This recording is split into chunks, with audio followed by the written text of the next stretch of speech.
welcome to ORM's live coverage of the Obstacle Course Racing World Championship. I'm Dave Claxton. Along with me again is Bracken Crocker, and today also we have stats guru Jack Bauer. How's it going, guys? It's going great, Dave. Dave, I'm fired up to be back with you again today. Yesterday kind of whet my appetite for how incredible today is going to be out here on this course. Yep. I ran the 3K yesterday, and the venue is amazing. The atmosphere is pretty amazing. So I can only imagine what the 15K is going to bring today. Yep.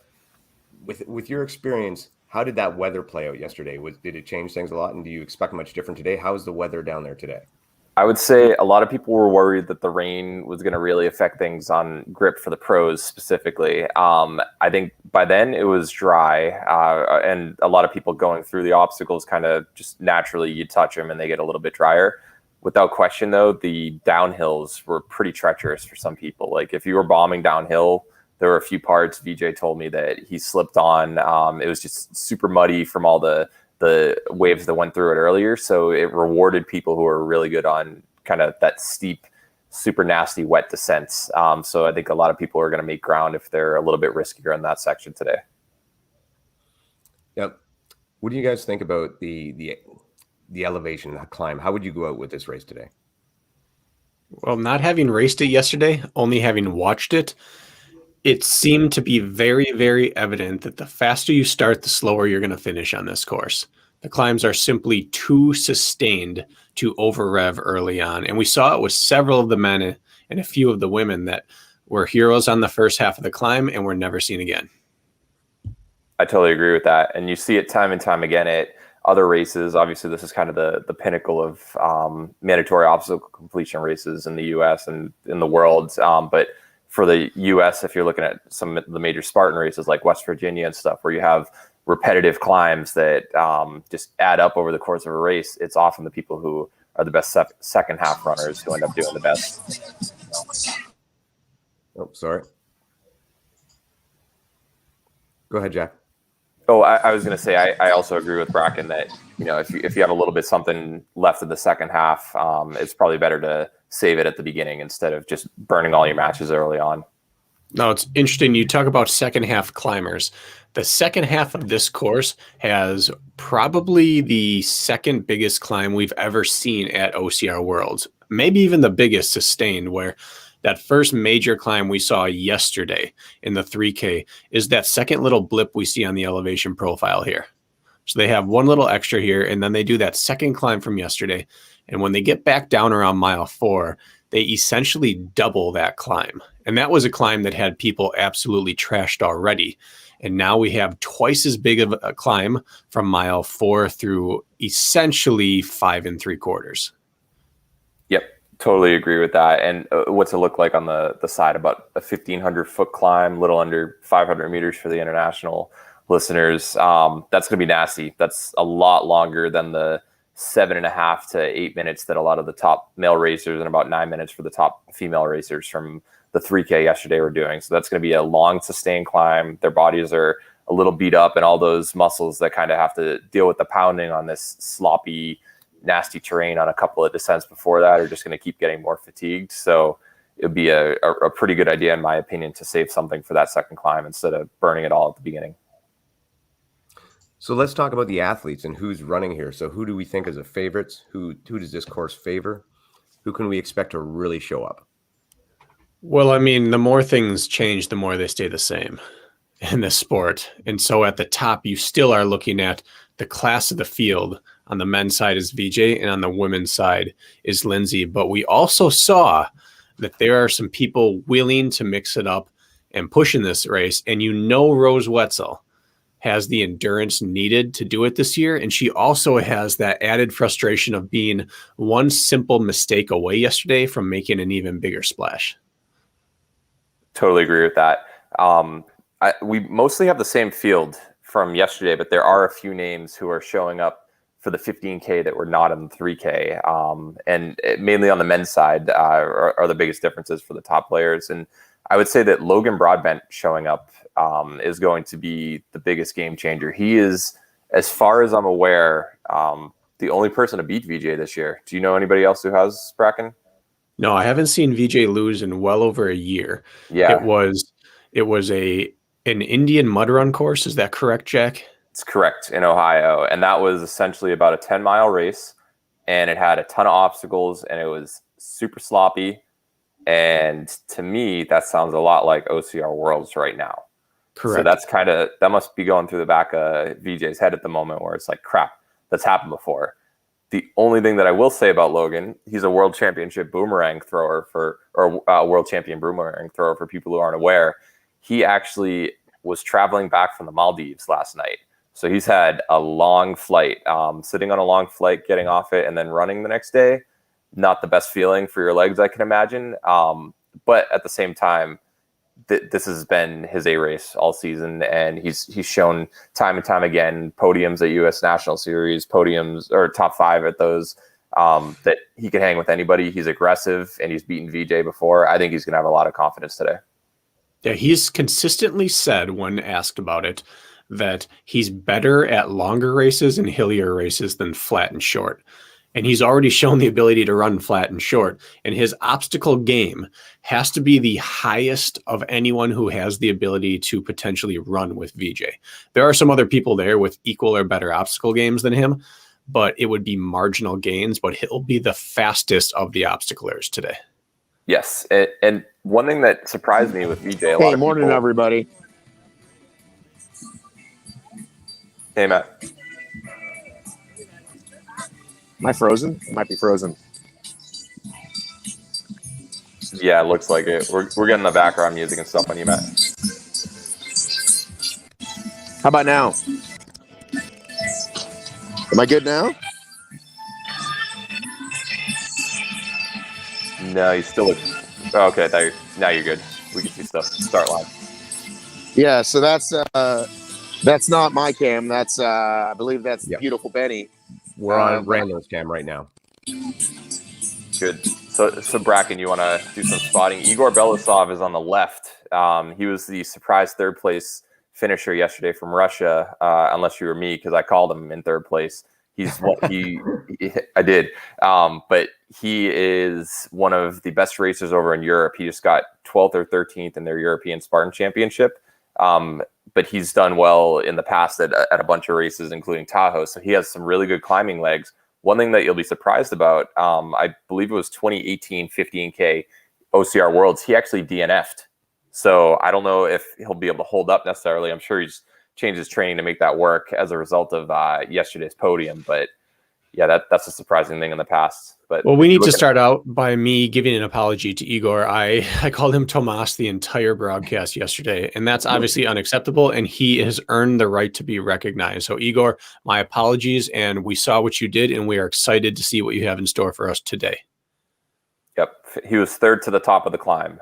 So he's aggressive, and he clearly held on. So surprisingly, VJ actually had about a 15-second lead at the top of the first climb before any obstacles were touched. So VJ's climbing is, everyone knows he's the man to beat in this race, in my opinion.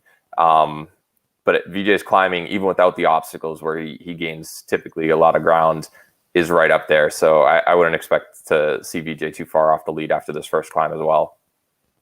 So unlike yesterday we had heat starts, and it was more of a timing chip thing. Today's going to be a mass start. How does that affect? Because if we look and we just see here, we really have the favorites. See Logan at the front there, but we don't see a lot of the other guys. How important is the start getting out of the gate? I would say practically nil in a race like this. There's no real bottlenecking on this course, especially early on. It's the wide ski slopes. Yeah, there are better routes to run up it, but the fact is you could run 20 wide on portions of this course and not run into issues. And I think everyone proved yesterday that the first quarter mile doesn't really matter. You can just casually move up. It might not feel casually, but there's no pressure to move up after that.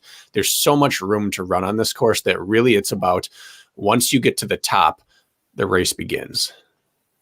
I totally agree with that. I'm going to add a couple more people just before this starts. The guy with tattoos and the headband, the tall guy on the left, that's Grady Jackson. He did not run the 3K yesterday. He's a fantastic technical runner. I think that he's going to do well. I believe Air Force Ken is showing up for the 15K. He was not able to do that yesterday, Ken Carigliano. So look for him to make some noise as well. But if you guys had to make your podium predictions, what would you be thinking? But since this is about to start in about 3 minutes, how do you think it's going to end? Well, I think for the men, I've got VJ, Logan, and then I had Aaron Newell. I thought Aaron might put in a good show today. No, I can't argue with that. The second climb will really be telling with Aaron. He wasn't able to turn over as well as he wanted to on the descents yesterday. And the big part of a second descent is what your legs are doing after that first descent. Going down that mountain at the rate that these guys have done, because the descending, the downhill running in the sport has just accelerated. And now you have to take a real pounding to get down. And if you're lacking any fitness like Aaron is because he's coming off surgery, that rears its head on that second climb. So I think Kempson still has what it takes to get through this, but I would not be shocked if we end up having one, potentially two Europeans in the top three. Now, you guys say Logan had a rough day of travel and all that, but how much does the other guys running the 3K take out of their legs for today? I think, you're feeling it a little bit. I think if anything, your grip and your upper body might be a little bit more sore than your legs at this point. A lot of people are used to running these back-to-back weekends on the Spartan circuit and some of the other circuits out there. But I personally think that once race day happens, their adrenaline's just going to fuel them through it. If it was the 15K first and then the 3K after, their body might be a little bit more sore. But I think since it was an under 20-minute effort or low 20s for a lot of the top women, that most of them are probably not going to be feeling too bad today after waking up. Yeah, anyone who went through clean on first attempt should be pretty much okay here.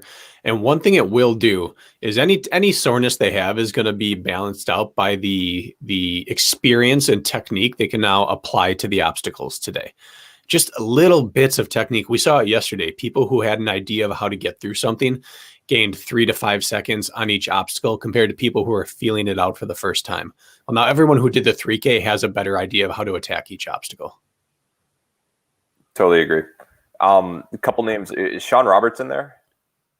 4th place finisher from the 3K yesterday. I didn't see him in the race. I see Aaron peeking in right next to Ryan Kempson in the front right now.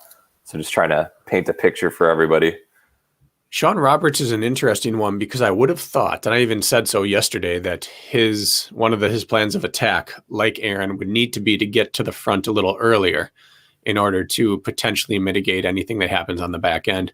And he casually slow played his climb and then had a fantastic second half of the race. Agreed. Yeah. I mean, his obstacle game is very impressive.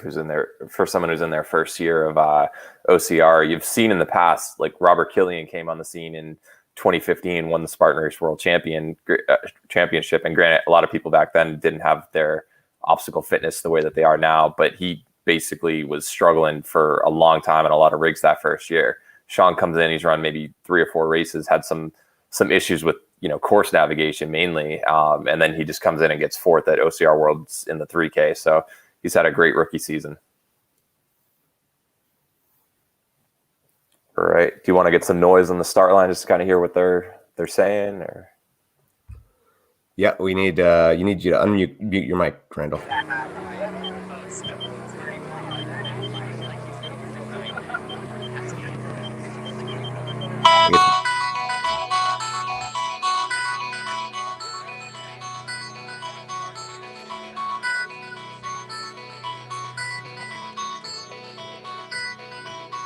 Now, maybe it's just me because I'm not a super elite, but I always got so excited and nervous when this kind of started happening on the start line. Do you guys actually get that jitters?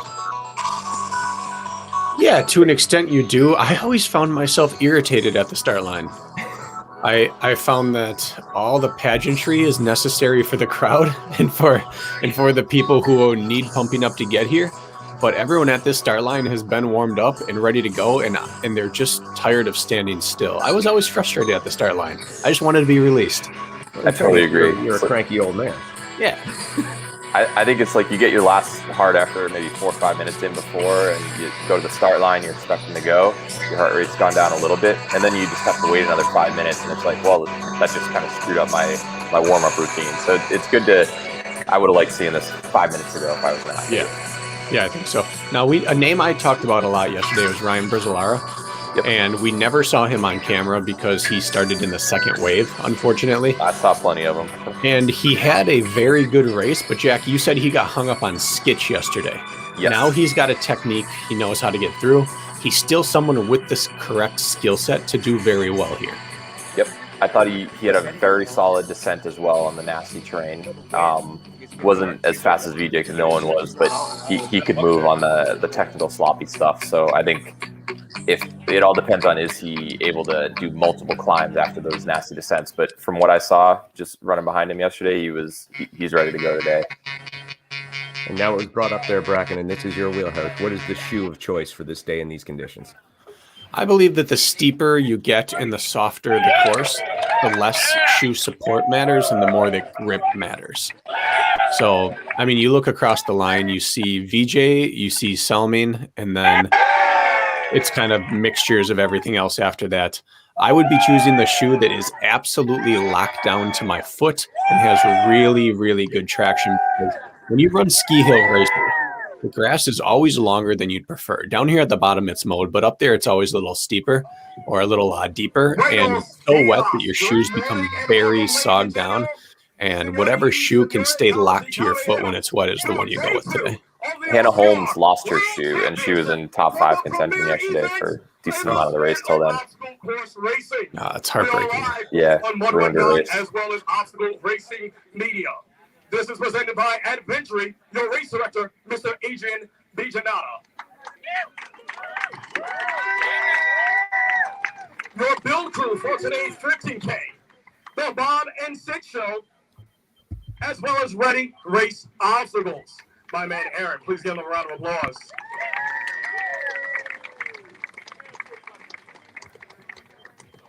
Your sponsors for the day include Legendboard, VJ Series, Right Bag, Hammer Nutrition, Peace Critical, Defend, First 5, Gorilla Ropes, Hooray, Red Bull, Hello Fresh, Rubberman CBD, Bud Gives, OCR. Just before this starts, we have the live track going on the side. Let's hear who everybody thinks is going to win, and enter your men and women's race, or your men's and women's predictions. Obviously, the women are going to start in a little bit, but it'd be nice to get them before the start. So go chime in on the right. Celebrating 50 years being founded as this resort with an elevation of 1,131 meters, 99 acres. Nick Riker is commenting that all his friends are going to do well today. He doesn't have any friends, so I guess not too many people are going to do well. I'm just kidding. I like you, Nick. To the start line of the world. Ladies and gentlemen, get set. The world champs are here.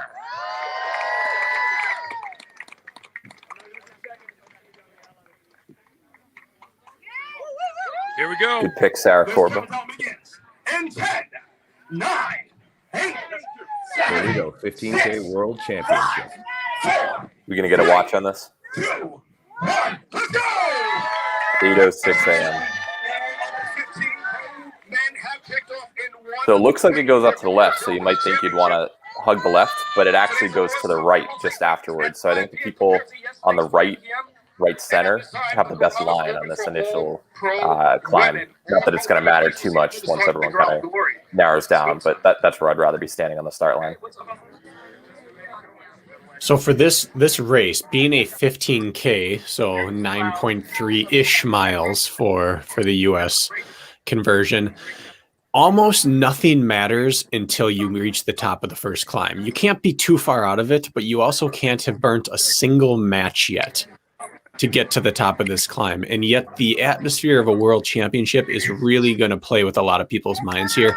And it's very difficult to go out at the correct pace up a hill with all the adrenaline coursing.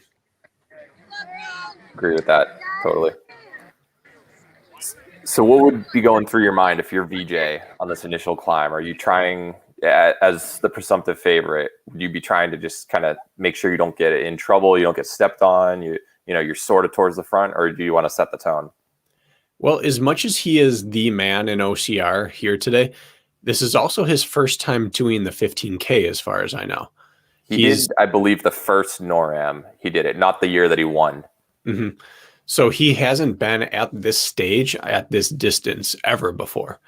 And obviously he has the ability to do it. So even though he's the favorite in a lot of people's mind and probably his, I imagine that he is really, really feeling people out on this first climb, trying to get a read off who is seriously going to try to take me out from the start, and how much different do I need to attack this than the 3K yesterday? Because yesterday he knew his plan.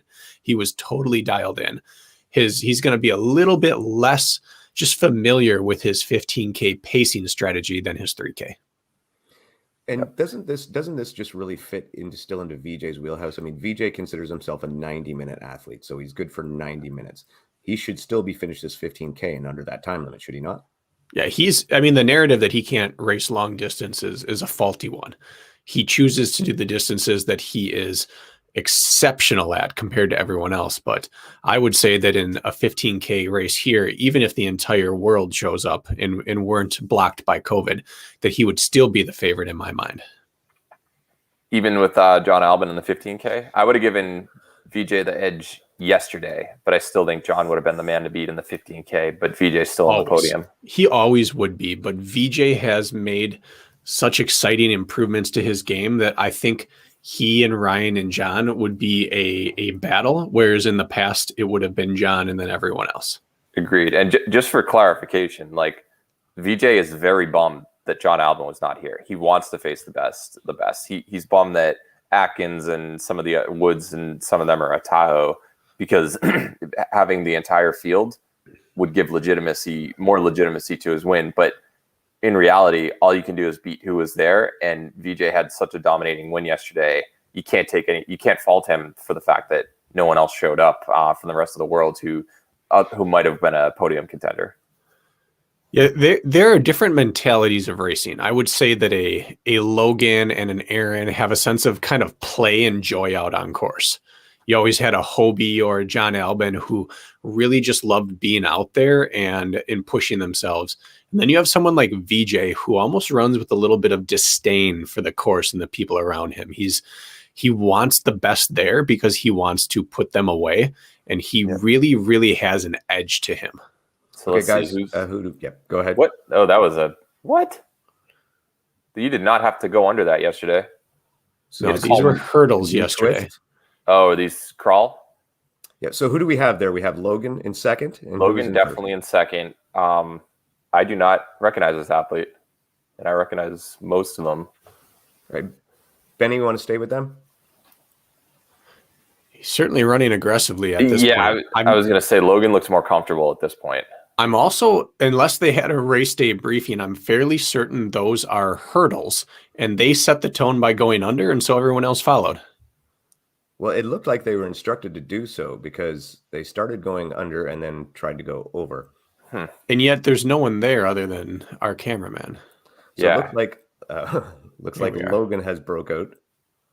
So yesterday's opening climb was about 7.5 to 8 minutes for the top men, and they just hit those hurdles in 4.5 minutes. So they're going to about the halfway point, which is where the hurdles were, and then going down. So they're already on a different part of the course from yesterday. Now, when you have traveled to a race, there are two ways it affects you. The primary way is that you just can't get going. Now, he's come from the Maldives. This is a long flight, and it's not direct. It's not one of those flights where you can just conk out, sleep the whole time. You're laying over more than once. It's just a demanding day of travel. And you end up just feeling like your legs are already used by the time you get to the race. So Logan's already checking box number one, which is, can he even get rolling here in the morning after a long, arduous day of travel? Now, this gentleman in second place, he seems like he has already proverbially burned that match that you talk about, Bracken. Does he look like he's already in trouble? It's hard to tell because we don't know his running style, but he certainly has a jerkier, less pleasing downhill running style. And it's always hard to look at someone who's running smooth because the announcers will always say, oh, he looks so comfortable, he's so within himself, and we have no clue. He just has an aesthetically pleasing stride, whereas that guy looked like he's fighting himself and gravity going downhill, but that simply might be his style of running. So it looked like we had most of the big contenders, top five: VJ, Kempson, Aaron, Ian Hosick. You saw them all within about the top 7 right there. So it looks like they kind of made sure that they were up in the mix, didn't let Logan run too far away at this point already. And now we're going to start that real first climb from yesterday. I believe they're going to come around the corner. Is that? Just hold on, Benny. Benny, if you Ethan could cut Brown's across the to blonde tributes. guy. That's James Nair right there. He's staying with me. He got 14th yesterday in the 3K.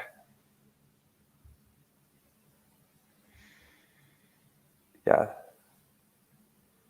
All right, so it looks like it's little level out. This is all new terrain, keep in mind. So yesterday's course, by the time the pros got on there later in the day, it was just all beat up. These are the first footprints that are going to be on the course on this part of it. So they're kind of setting the tone and finding their own paths at this point.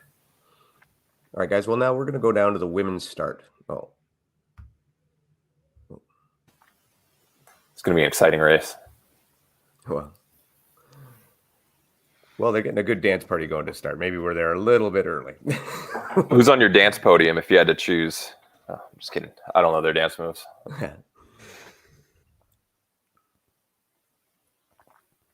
So I didn't see it, but I heard that Ida ran down the back of the slip wall right there in the race yesterday. Did you guys see that on camera?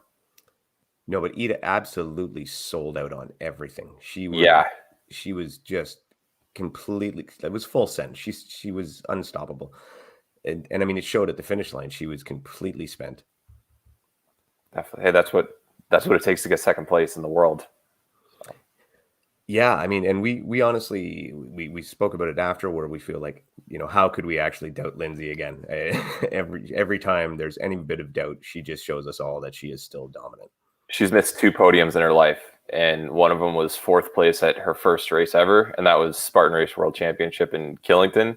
And then she missed another one at a New Jersey Super. Other than that, she's like, including Battle Frog and everything, she's like 50 for 50 or even better. Although she did DNF at Savage Race this year, so I correct myself on that. But you're a fool to not put her on the podium most races. Oh yeah, and even just to doubt her for first place is becoming seeming like it's a waste of time. It's just a sure money bet. Lindsay is going to be there, or until next year apparently, when she's not going to be there. All right, they're looking like they're a little more organized in the start of the women's field now. Randall, can you unmute your mic so we can hear a little bit going on the start line?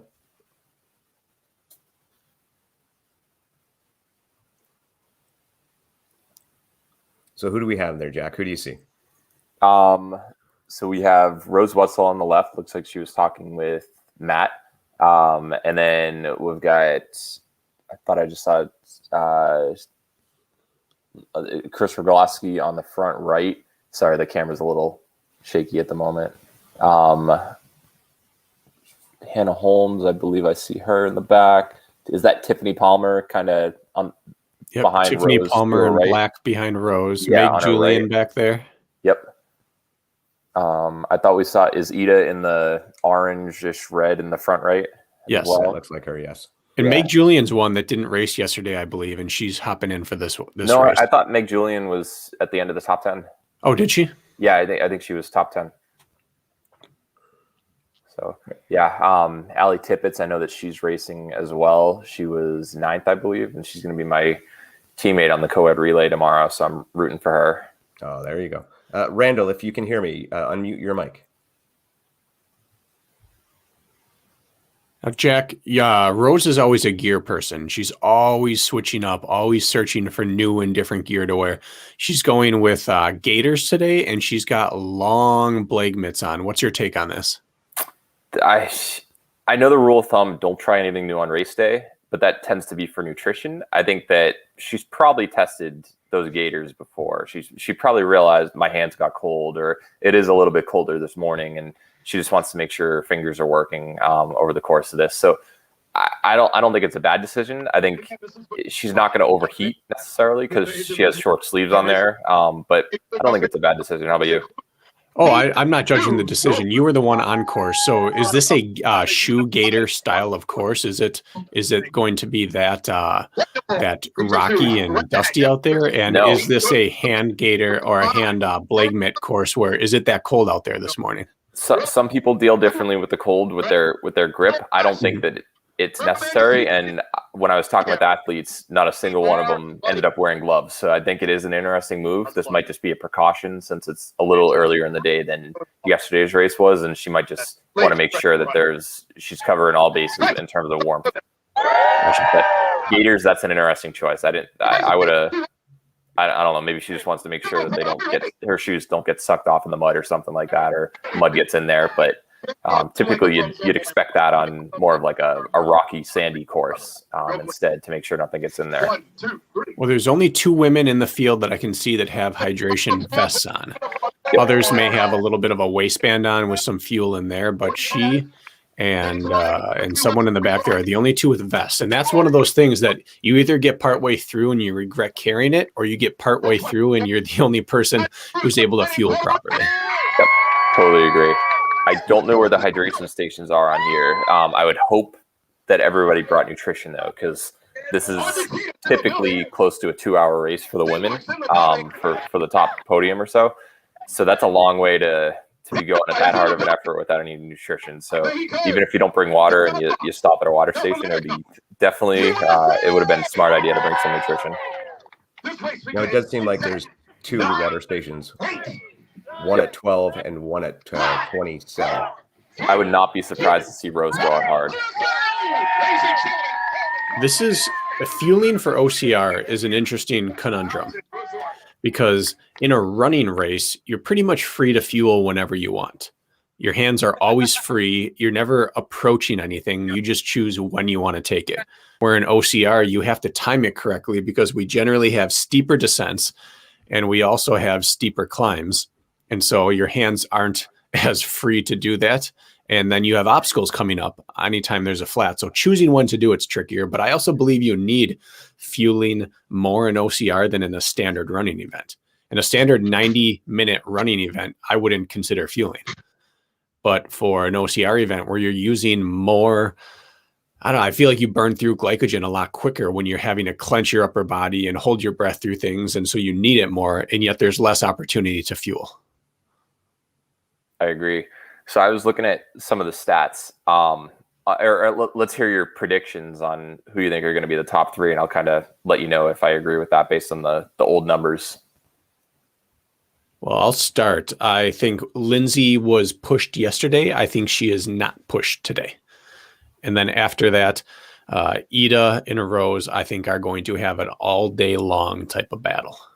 Okay. Who do you think is going to come out ahead out of the 2 of those? Oh, based on how she ran yesterday, Rose.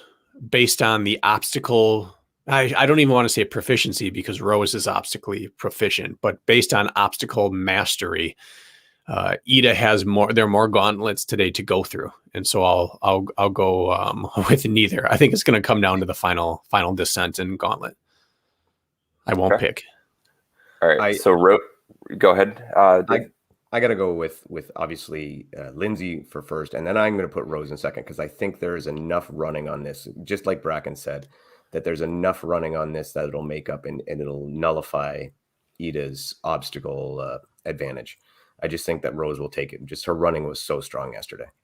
Okay. Now, Rose can obviously surprise us because she did yesterday. We didn't think anyone was going to be really close to Lindsay unless it was Ida. And yet Rose pushed all the way through the climb and through the descent. But I think today is one of those vintage Lindsay performances where she has minutes and minutes and minutes on the field by the end. I could see that happening with Lindsay. However, I'm definitely going Ida in second place. So in 2018, Ida got second, exactly a minute behind Lindsay for the 15K. And Rose was in that race. Rose ended up finishing 11th in the elite heat. And Chris Rogloski, a name who got 4th place yesterday, she ran the age group race and actually ran a faster time than Rose in that age group heat. So I think that a lot of people are overlooking Chris Rogloski's ability in the longer events, and she has a lot of experience there. But if you look at Ida, she got 2nd place in the 15K in 2018, and then 3rd place in 2019, along with a couple of 2nd places in the 3K over those years. And yesterday, I think she's definitely the 2nd place favorite, in my opinion, behind Lindsay. And then I'm going to go Rose for 3rd place, just ahead of Chris Rogloski. You know, I like Chris for 4th, but I will also say that Rose is not the same animal she was in 2015. She I is would an agree. entirely different creature out there on this course with the training she's put in and living at altitude and training in the mountains. The Rose we saw in 2015 was not prepared for this duration 18. and type of course. Or Yes. 18. Hey, Now guys. she is. Whoop. Hey, can you hear me real quick? Yes. Yeah, Matt, jump in. Hey, so I didn't realize this obstacle was so close. I'm right here next to this slip wall here where Benny had chased him down to. So I'll be here and I can just get him if you want to when they come flying down this hill. Just giving you a heads up. Sounds great. Okay. And yeah, like that obstacle is called hurdles. Nobody told. I bet the women go over. Nobody told us to go under. Okay. Is there a No. volunteer there directing them, or I mean, it looks like whoever's in the cam there. Ben. It's Go just ahead. me. There's no volunteer, but the arrows do point down. Okay. Correct. Well, then we'll shut up then. can you walk to the front of that? It looks like there's a white piece of paper on the support. Can we just see that? Maybe somebody turned it last night. So it's called Okay. hurdles, but the arrows say down. Love it. Yeah. Maybe they should call it turtles because you're low to the ground. But Ah. Did Jack just make a pun? Did That was Jack Bowers great. make a pun? Benny liked it. I loved it. That's why you paid me the guys are big like- bucks, Matt. You guys are bros. Every time we're on the podcast, you know, I just want to run with Benny. He's looking pretty fast. Yeah, hey, Benny was fast yesterday, 7th place. Okay, so let's look at them. Are Let's see they who we got, power hiking there or nope? It If- looks like This is not Lindsay in first. no, it's not. That's not her. It looks typical like form. Lindsay in second. Benny, if you're at the hurdles and you want to, I'm not. okay, Sarah sorry. is. I'm just around the corner down the hill to get the wall, and All then I'll chase. Two the top different three down. techniques here. Okay, so who do we have there? We have They're going over. Oh This my is- gosh! This is far more efficient. whoever's at the hurdles, can you let us know who that first woman is? It's hard to tell at the moment. It looks like Lindsay and Rose are just going side by side. Rose is essentially trying to. She told me that yesterday she wanted to run a championship race. That's Hannah Holmes in 4th place, Stay with very her, underrated. Ida in 5th. Looks like Chris Rogloski in 6th. But I think that Rose is going to stay with Lindsay as long as she can. There's Tiffany. Tiffany 7th or 8th. I was wrong. There's a third woman with a chest pack there, a Okay. vest on. Now, I would say Chris Roglowski will never be farther. Oh, and now look at now we have some people going back and starting to go under. In fact, I believe that's Meg Julian restarted the obstacle because she didn't want to be wrong. So the first 10 to 15 went through over the top, and now everyone else Yeah. is going under. And yes, I believe that Sarah's right. That it was Rachel Crigliano in first who Is got that out Amy hot. Cross right there? Yeah. Okay. I wasn't sure if that was Rachel or not. Because she had a headband, I believe, and it's hard to tell. But she's always a threat on Savage races. She, if I'm not mistaken, has the most female podiums in Savage race history. So and they put you on some nasty terrain in those courses. So very, very good runner on nasty stuff. Very obstacle proficient. So I think we might be overlooking her a little bit, and she deserves to be up there towards the front for sure. Saw Kelly Sullivan come through. She'll be someone like Chris Roglowski who will probably never be lower than the position she's in right now. She'll continue to close and move up throughout the entire race. Mhm. Top women coming into my view. Okay. Here we go, Benny. We're with you. Yeah, I Does think Rachel know something we don't? Now, maybe she's going on that strategy that I am just going to run with the lead There's been a pack pass until already. I can't. okay. I bet Lindsay's in the front just based on No, her. Rose. Oh, whoa, Rose. See the white? Okay, she's being aggressive and intentional. Lindsay just behind her. Chris Rogloski, good descent. Okay, that's Rachel for it. I could see her. That's for Chris sure, is Rachel. so strong. And this is just like yesterday with Rose. Rose went out hard yesterday and really did well on the descent yesterday. Yep. Look But at this is another level. look at West Virginia, what she's done. A month ago for Spartan Race, a bunch of up and down, humid environment, and Rose ended up third. She's not, this isn't too crazy. A lot of people would be like, well, Lindsay's the heavy favorite. You got to stay behind her. But I think she's right where she needs to be at this point. Put some pressure on her. Yeah, and again, looking back historically, what has Lindsay's downfall been? If she's ever struggled at a race, it's been obstacle completion when they are wet or when they are very, very technical. And Yes. we have obstacles like that coming up. And if you can get her in a position where she already is a little behind going into it, and then she has to press to get through it and not lose more ground, that's really the only recipe for beating her. That's totally true. And this year she has looked more vulnerable on obstacles than we've seen in the past. So I feel like if there's ever a year that people think that they have a chance against her slipping up on the obstacles, it would be this. Rose is down. Oh man. Wow, she got up quick. I hope that that's not like an adrenaline thing and she feels that later, but that looked like it was painful. Ida making her way back into contention. Yeah. And here's the thing. It's really, really early. Yeah. This worries me zero for Lindsay. It's exciting because Chris is up in the mix and Rose is up in the mix aggressively. Mm-hmm. But Lindsay is still such a calm racer. We've seen her with Nicole Miracle in a battle late, 11, 12, 13 miles into a race before and still come out on top. She knows how to have people around her. She's not one of those people that can only front run. She can run any style of race and she will not be taken out of her game yet. The way that I think of Lindsay is she's like, if you're a horror film fan, like Jason Voorhees or Michael Myers, like she's always stalking. She's always there and she's going to catch you. And, you maybe you run away with her at the beginning, but she's going to find her way right back to the front at some point in the race. And you're just going to run out of energy and she's going to get you. So that's the way that I see Lindsay. Is this too early for Chris Roglowski to be up there? Is this going to come back and bite her? I don't think that's a thing for her. I think for other people, I think for Rachel, it was too early. And I mean that with all due respect. It was just too early because there's nothing to be gained on that first climb. But Chris made the move on the descent and through the obstacles. She's not actually over revving her run. You can see they're slowly reeling her in. She just played to her strengths. And since she spent so much time doing long, arduous races and short, spicy ones this year, I think she probably knows her pacing as well as any of these women.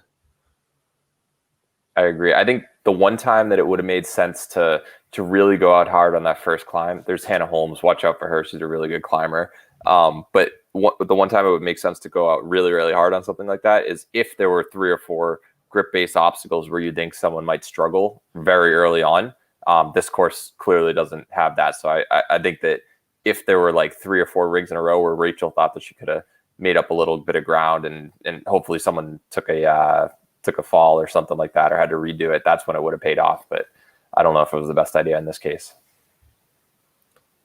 So now we do have to address the elephant in the room. What happens now with some of the women going over the hurdles, some of the women going under the hurdles? Well, first of all, they're titled hurdles. So if there was no briefing at the bottom that said hurdles are no longer hurdles, they're crawls, if that was not addressed, then no one's at fault here. Second of all, there was no worker there, no volunteer, no official. So that's kind of out the window as well. And then third of all, it's just such a minute amount of time compared to the rest of the course. The people that separated were already going to be up there and they all did it the same. The people who weren't up with them were already going to be behind and they all did it the same as each other. It was really only a few tweeners like Kelly Sullivan, Meg Julian, some of that. Meg in particular, I believe, was the one who had to go back and restart. Chose to go back and restart. So it certainly negatively affected a few people. But in terms of disqualification, I really couldn't see how they could justify that. Again, unless there was a briefing at the bottom that said, you're going to get to the hurdles and you must go underneath those. Yep. Yesterday, every single person stepped over those and almost everybody in this field ran the race yesterday. So it would have had to clearly have been, everyone should have been informed. This is go underneath. This is a crawl as opposed to going over them hurdle form. That's the only way that I could see that would be justified in saying that you screwed up the obstacle. Otherwise, if it's called hurdles on the course map, that's an over obstacle in my opinion. And everybody reading that would think so as well. Although, what was the arrow direction yesterday? Do you remember, Jack, when you were out there? I don't remember seeing it. I was kind of just following the pack because they sent us off 40 seconds at a time. And I just did what everybody in front of me did. Now, I am not definitely no arrows yesterday. Interesting. Now, I'm not obviously not an official here, but I would say there's almost no chance that the top 15 get disqualified. No, at the very least, you could maybe see a small time penalty. So Carl confirming as well, no arrows yesterday. Okay. So either they made a course adjustment and the top women didn't get the memo, or someone put that on there incorrectly. Either way, I would say punishment fitting the crime would be a 30-second penalty. Yeah, and a lot of people might say like, oh well, now their hands aren't wet and stuff. I guarantee you, everybody going under that probably was going on their elbows, palms up to prevent their hands from getting wet and muddy at that point, or any smart racer would then. So I really don't think that that's going to affect, like some people might say that it would affect your grip later because your hands got wet. I don't think that would be the case. Hey guys, Hey, Go Matt. for it, Matt. there was 100% not a briefing. Justin's speech was Justin's speech. Adrian wasn't there to make any kind of ruling. I'm trying to track down Adrian. I'm sure people are messaging him. Obviously, I agree with the call that there should be no penalty. Our friend Josh Chase put the rule in the book for what the hurdle obstacle is. I think that makes it pretty clear. But I'm going to get an official ruling from Adrian as soon as possible. All right, awesome. All right. The most unfortunate part of it all is that the second half of that pack were such rule followers that they followed the signage, and a few people went back and completed it out of respect for the sport and the course itself. So they're really punished for being good people. Not that the front weren't good people, but the back were very, very honest as soon as they realized that other people were not doing what they were doing. So they were punished more than anyone else did anything wrong. Yeah, they were definitely the good kids in class back in the day. Yeah, and yet at the top, what are they expected? They did the same course they did yesterday, and there was no worker there. Yep.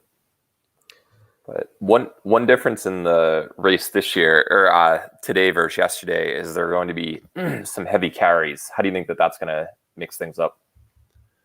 Well, it certainly helps Rose. She's a strong carrier, but at the same time, Yeah, I would disagree with that.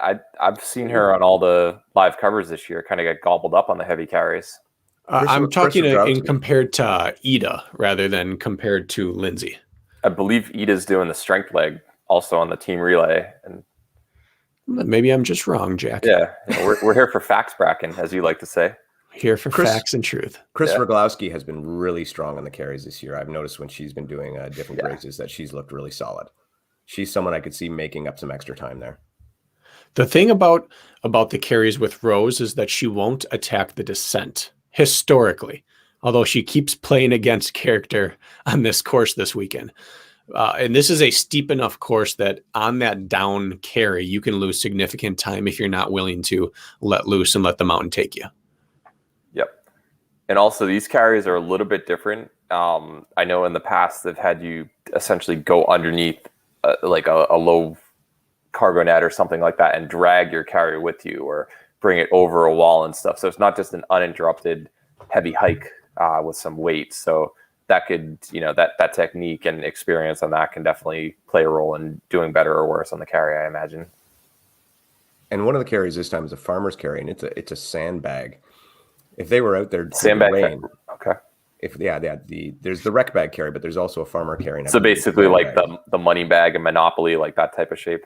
Yes, yeah. Okay. So I'm just saying that with the rain that's come through and everything being so wet, that's going to make that even heavier than normal. Absolutely. And just sitting there in the grass, soaking it up. Someone like Chris might be in position if she can stay up in that race to take advantage of some things like that. All right, we've got the first place male coming up on Sarah's camera. That That's- looks like a VJ Jones That, to me. that is 100% VJ. And he has a huge gap. You can He's see just some the in the class of the background. field engine-wise right now. He has been so intentional about his multi-year progression through his fitness that he's so prepared for the style course. Yep. What's up, fam? Hey, So, Matt. we have coverage on the men right now. We're seeing VJ All right. going All right, over. quickly. There's no the signs were misput. He said there's no DQ. There's no anything. Everything's fine. Awesome. Excellent. All right. Bye. Looks like Dragon's back. Sarah, I believe she's the person with the camera. Yep, What's Sarah, the, stay with him. What's the terrain like? What's it like? Give us a little bit of insight. So the guys just came down off their first really large climb. And so he's probably got like 30 seconds on Logan. Okay. Logan second. Logan just hit the rig. This is difficult. VJ making it look easy. That is we've never seen an obstacle attached to Dragon's back before. Yeah. Now, Logan's making up a little bit of time here. Oh, whoa. He just came out of nowhere. Oh, can you look slightly up the hill real quick? I saw a couple more people coming by. But this those are just downhill cargo spectators, netting. sorry. downhill cargo netting is always difficult because it only makes sense to go forward. But then you get to this bottom and you have an awkward transition. And so again, it looks like, oh, he's making up time. And I even said it out loud. He's making up time, but then you screech to a halt on this transition. It's like uphills. You think you're close, but then you realize how slowly you're going due to the grade, and you're really not as close. Okay, third place, is that Ryan Kempson? That looks like Kempson. Yeah, And he's the aggressive fastest tone. through these that we've seen. This almost looks like Canyon meets Dragon's back. Like that's kind of the way that I see it. Oh, is he gonna try to no foot it? That would be pretty risky, but The one thing about this too, you never think about it, but it's so easy to get your feet tangled up in the bottom of the rope when you're doing that changeover from the from going now down. we've got the pack. I saw Igor. Is that an Ian Hosick in the blue? Aaron Newell's in there. Now, Yep. Ryan Kempson was the fastest of the first three through that rig. Agreed. VJ was a little slower on his descent down through the bottom of that netting, but then he was faster than Logan moving back to the top. And no real surprise here that Aaron's the first one out of that group to get through an obstacle. Aaron fourth place currently. Ian fifth. Is Brizzolara that here. Brizzolara or Jarrett Newby? I think that's Brizzolara. Stay with them, Sarah. Stay with them if you can.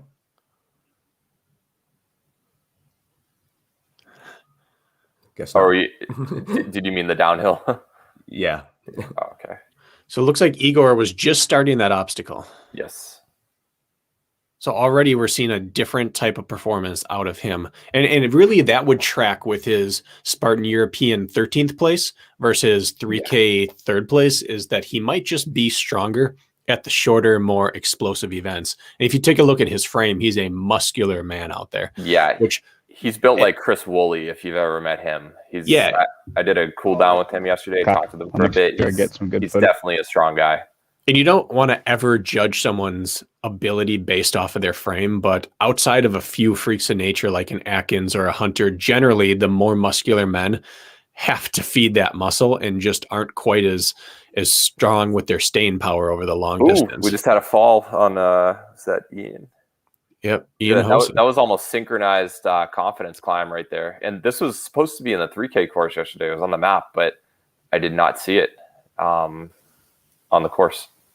Look at this from Brizzolara. Comes up, taps Aaron on the back, and moves past him. He has confidence with Aaron, though. He's beat him at a Savage race before. So it's kind of, does he just think automatically he's on that level because he has the experience and now he's not afraid? Or like, what do you think's going through his mind? Because he's clearly shown that he's on this level based on his results. Well, I had watched him race twice and never on a hill.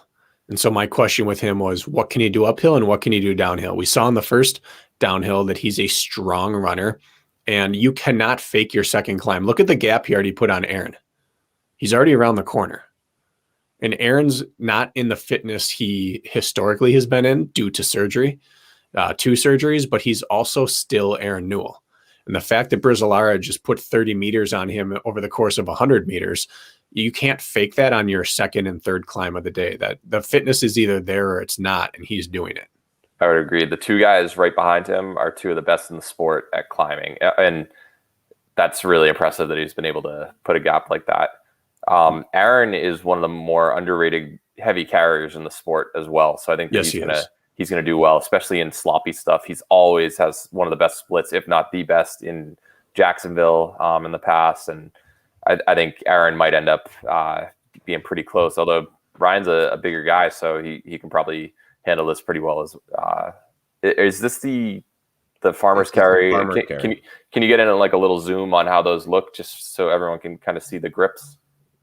No, I had a conversation with Jarrett Newby a week ago, and he trains with Ryan Brizzolara on a daily basis. And he said, I'm excited for the rest of the world to see the freakish things that I watch him do on a daily basis. He said, I get to watch everything he does, and people are going to realize that he's not just a one-off savage racer, that he is someone that can compete with anyone. All right, I'm going to get a split, so VJ, I'll let you know when VJ's done. Oh, so he wrapped those around instead of trying to use his forearm solely to support it. He's also shirt off at this point. Yep. That's going to be pretty tough to hang with him. Is going into the technical rig now. Okay.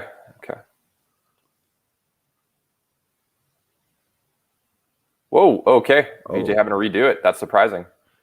Was he I think just trying to? Just trying to skip. Oh, it's too like a much. Lachey. No. Must be really wet. Or those are the rectangle bars. I think he just misunderstood something. Just Okay. misjudged, because his second attempt, he still jumped out to the third rung. He didn't Immediately. approach it with less confidence. I think he just realized, oh shoot, I gripped that wrong. Yep. So these are some pretty thick ropes. They were the second thing that we touched Oof. in the 3K yesterday. He commented, we watched Aaron and a few of the other people just dive out. They all had to slow down and reverse direction. So he was like, even if it doesn't look as fast, it's probably faster to go backwards because you don't have to turn yourself 180 degrees. Now, to me, he looked human on these last two Yep. obstacles. So Couldn't agree more. So I'll get a split on how far behind Logan is. Once he gets off, I've been looking at it. It's still a So- significant gap, but his transition, he had his feet come off and he had to really lock out. Like, that's stopping your momentum dead so your feet didn't hit the ground with your core. That required a pretty big exertion of strength. And no matter how good you are, you can't really afford to burn matches where you don't want to. Yep, 23-second gap is what Logan has to make up on in second place. Ryan Kempson's in third. It's looking like 44 seconds. You know what's interesting is that yesterday we both said, Dave, you and I, that Ryan Kempson gets through every obstacle and he's very, very good at them, but he's generally not one of the faster guys through. And yet today on 3 different obstacles, we've seen him be the fastest guy through. Well, I think Aaron's going to change that right now. Yeah, Aaron was definitely the fastest. All right, Aaron's a minute 6 behind, so you have the top 4 within just about a minute at this point. And you were right, Jack. Aaron caught Brizolara, and it might have all been the carry. The carry, yeah. And Brizolara is about 120, a minute 20 behind. So everybody's about 20 seconds apart from each other at this point, strangely enough. So, and then this looks like he could also be about 20 seconds behind. But I mean, clearly everybody's still within striking distance. Like, this is still a tight race. Yes. Yeah, and those 20 seconds are negated the first time you fall off something and restart it. We talk about being in burpee range in some races. A restart range is obviously not as long, but it starts adding up quickly. One restart is 10 to 20 seconds. A second restart, you're up closer to a minute, depending on how long the obstacle is. And suddenly, if someone gets hung up somewhere, the gaps are just gone. Yep. And that was Igor just got off of it. He's about a minute 55 behind VJ at this point. So yesterday's third place in the 3K is just about 2 minutes behind. And now they're headed on a long descent. So they're going to be heading all the way back down to the point where they get to a good crawl, and then they'll be going on another full climb, the biggest climb of the day. Now, I wonder in terms of terrain, is this, the camera person is on a gravel terrain, not too wet. I wonder what that's going to look like on the descent, because if it's super sloppy, that might give someone like a Ryan Kempson or a little bit of room to make up, just because he's really good on those sloppy type descents. Not that VJ isn't, but that could be somewhere where he gains a few more seconds. I think this is their back on the descent that we hit during the 3K. So Sorry, that guys, is I the sloppy got off a descent. little. Okay, Yep. Sarah, The can you go back? descent is Was that VJ grass. just coming through the crawl? This is Logan. You can see how they're running. He's all right. So VJ came off this 11 about the same seconds gap. ago. He had a 23-second gap on Logan before. And now it's looking like 17 seconds. Okay. VJ yesterday did a baseball slide, essentially. Can you tilt your camera up? There you go. Let's see. I don't think this is No, that's sketch. not sketch. Nope. That's is pendulum, I believe. Yep. So, got to keep the camera up. There we All right. go. Logan's I'm a little through. Oh, this is Valkyrie. Oh, Yeah. okay.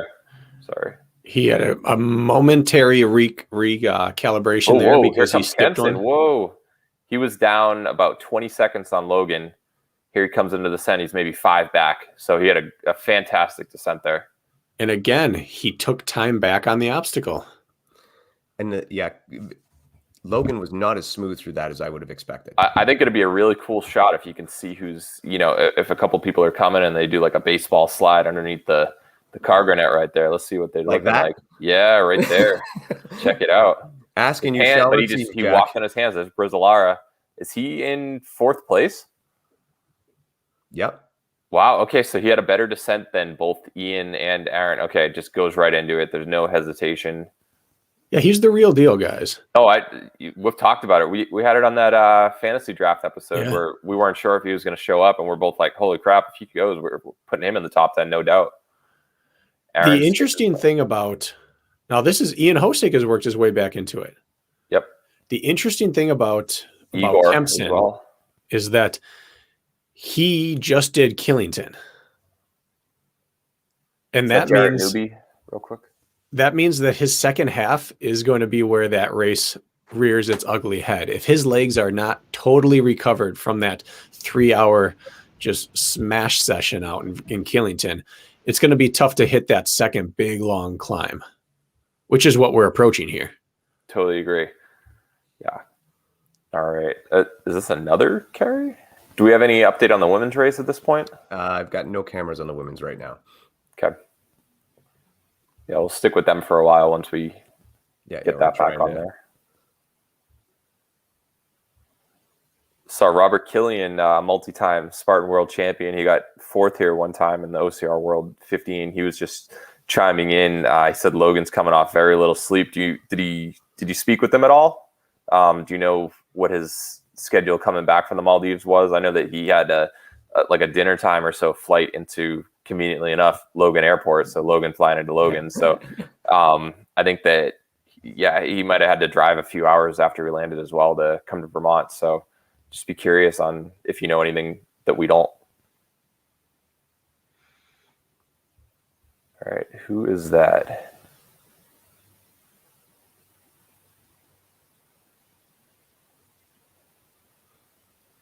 So trying to get a camera feed on some of the women. Ooh, Scott with a bold prediction saying that he's going to reel in VJ on the last climb of the day. I don't know. Is that bold or foolish? If you look at Tahoe, when Aaron was in 2nd place most of the race a couple of years ago, he lost 2 positions because he got eaten up on the last climb of the day. So I don't know if I agree with that. And that right there was our early leader. No longer in the lead. It just shows how exciting the start of a race is for people who maybe haven't been in that position before, that it's almost impossible to accurately judge the effort you're giving out. It is. Because it feels effortless. Yeah. You just He's have an to think to excited guy, yourself. though. Look at him pinwheeling his arms, giving high fives. Yeah. He's got no regrets. He had his moment in the sun. Man, so people think of Colorado as, or the Rocky Mountains. Those are some of the big hills. That view right there at the top of the mountain just showed you how big of a climb it's going to be. Yeah, and that'll be our cameraman up top waiting for them up there. Not a bad view. Oh, we know that guy. Hey, let's get Matt on the line. You hear me, guys? Yeah. What have you seen so far? Have you got any view of the action? No. So we're up top here. We can see the bottom, and they're just started the climb, I believe. We'll see them basically looking like ants coming through there. But we should see. I've got a view of probably about 300 yards downhill. So I'll be able to see the whole top of the climb coming up through the 3 obstacles here and around. And I'll get them at the top of, what are we calling it? The King of the Mountain segment? Yep. And that's what they're on right now. They're on that King of the Mountain. So Matt, this is after they earn it with the big second half climb, right? The 1,500 foot one. Okay. Where does that officially start, that segment? Do you guys know? That segment started right at the bottom. So they're on it right now. That's right. Do you want to explain that, guys? The King of the Mountain segment? Dave, if you know, go for it. Yeah, so the King of the Mountain segment, I mean, just think of your classic Strava segment. I believe they're calling them primes or preems. And so you're looking at, there's 3 of them on this course. There's the climb, which started right down at the bottom by Valkyrie there. And it's going to go all the way to the top of the mountain. And then you're going to have the descent start right after that. And then after the 3rd prime is going to be the rec bag carry down at the bottom of the hill. So each one will work like a Strava segment, and there's individual awards for each one. So I believe it's the ascent, the King of the Mountain, the Peregrine, and the fastest rec bag. Now, I will say, I don't think that any athlete is intentionally trying to win those Strava segments in the race. They want to run their best race so that they have the lowest finishing time at the end of the day. But of course, having the fastest ascent is, going to help lead towards that, or having the best climb. But I don't think any of the athletes are specifically going for that crown. I do, Jack. You do? Yeah. Okay. Who would in the field? Who do you think is going to go for the crown intentionally? Aaron Newell. Aaron Newell Will go for one. And I'd be surprised if VJ doesn't have one of them in the back of his mind as well. I would say the descent. Yeah. And I would definitely see one Jack Bauer going for the rec bag carry. That would be something, I'm sure, if you were in the race, that would enter in the back of your mind. Maybe in the team race, not in a real race. That's not going to happen. Well, and then there's always going to be someone mid-pack who realizes my race is not going to be my calling card today, but I can come out of here with still a segment win. I don't think that you're going to have a 1,500-foot segment climb win if it's not your day. No, but there's two other spots here to take one. That's true. Yeah. And just an update, Dave, you flashed it on the screen. Can you do that thing from Robert Killian again? Yeah, we'll get or that. Daria. So Robert Killian said Logan has been traveling nonstop for the past 43 hours coming from the Maldives. That is rough. We've seen some pretty amazing stuff earlier this year in terms of people having rough travel times. Mark Batres, for Asheville, the Spartan U.S. National Series race, he basically got like 1 hour of sleep and was up for well over 24 hours in a row because his flights got canceled. He got into Charlotte super late, and he ended up getting third that day, I believe, Bracken. Yes. And so it's not impossible to run an OCR race on very low sleep. You see it all the time at World's Toughest Mudder and Spartan 24-hour World Championships and stuff. But that's over the course of the race. This is the lead up to it. 2 days is really difficult to overcome. But I mean, clearly doesn't look like it's affecting him at this point, being about 15, 20 seconds off the lead last time we checked. Yeah, a lot of coaches will tell you, don't worry about the night before sleep as long as you've slept well that week leading up to it. Yes. However, 43 hours of travel, if that's truly the amount he had, that's a little bit more than a bad night of sleep the night before. Yeah, I just want everybody who was complaining about the 2.5 hour drive from like Manchester Airport or 3 hours from Logan and stuff to just think about how rough did you really have it? Did you fly from the Maldives? I don't think so. So your few hours in the car getting here really wasn't that bad. All right, back to the action. We've got VJ. And he's looking really comfortable. Yes. I'd be curious. That's some nasty footing right there. You can see the darker terrain that I'm guessing is where it's a little bit more waterlogged and where it's going to be potential suck your boot in type of terrain right there. Now getting in a little bit in the power hike as it gets steeper. Yep. So VJ lives in Colorado Springs, where I also live, and we've talked quite a bit. He's kind of done a lot of looking at what John Albin does. Ooh, Logan's right. And Logan not is too right far yeah. back. But if you look at John Albin on a lot of his climbs, he'll do maybe 20 seconds of running, 20 seconds of power hiking, go in between that on the grade. So you can see VJ went right back into the run. So he has realized best in the world do that. And that's clearly that led him to having the best climb yesterday on the course, even though he ran everything. But that's a technique that he's used quite a bit, the intermittent running and hiking. And here he is on Skitch. Now, this is going to be a very telling point of the race, this next little slight downhill flat and then finish to the rest of the top of the mountain. Now, Logan's walking all the way in. You think he's going to look at him, just let him know who's boss? Or all right. No, seeing what happens after this. Now, Logan just lost a lot of time. He earned, and he's going to take some of it and give it right back here. He lost a lot of time. He walked all the way to the start, hesitated for a second, and then got hung up for a second. And this dismount's going to be a little tricky for him. Oh, man. That is almost unfair. All right. It's one of those where, you get rewarded for stature at different parts of the course. And he takes time back on anything low, and he just lost that time right back there. So VJ had a 23-second lead at the Gorilla Ropes, and then 17 seconds out of the little low crawl last time that we saw, and now is 23 seconds again. So basically, VJ gained about 4 seconds on that climb. So go back. Let's see who I saw. let's go, Igor. let's go. I saw Ryan Kempson. Ian So came into that third though, and I that will was say Ian, not that Igor. Okay, sorry. I thought I got confused. You got with both. Blue. Oh, both of them. Okay, there's Ian with the yellowish on his. Ian had a very fast skitch. This right here is probably my surprise of the day so far. Ian's second climb here so far has taken him all the way up to third place. And Kempson just made up ground again. He just keeps coming back on obstacles. Igor had some housekeeping issues there. He didn't get his sketch put away right away. Yeah. It's hard to hook it on after you've already made the obstacle. So if you're looking at trends though, Ryan Kempson is starting to climb a little slower. But would you say he's the best descender out of those?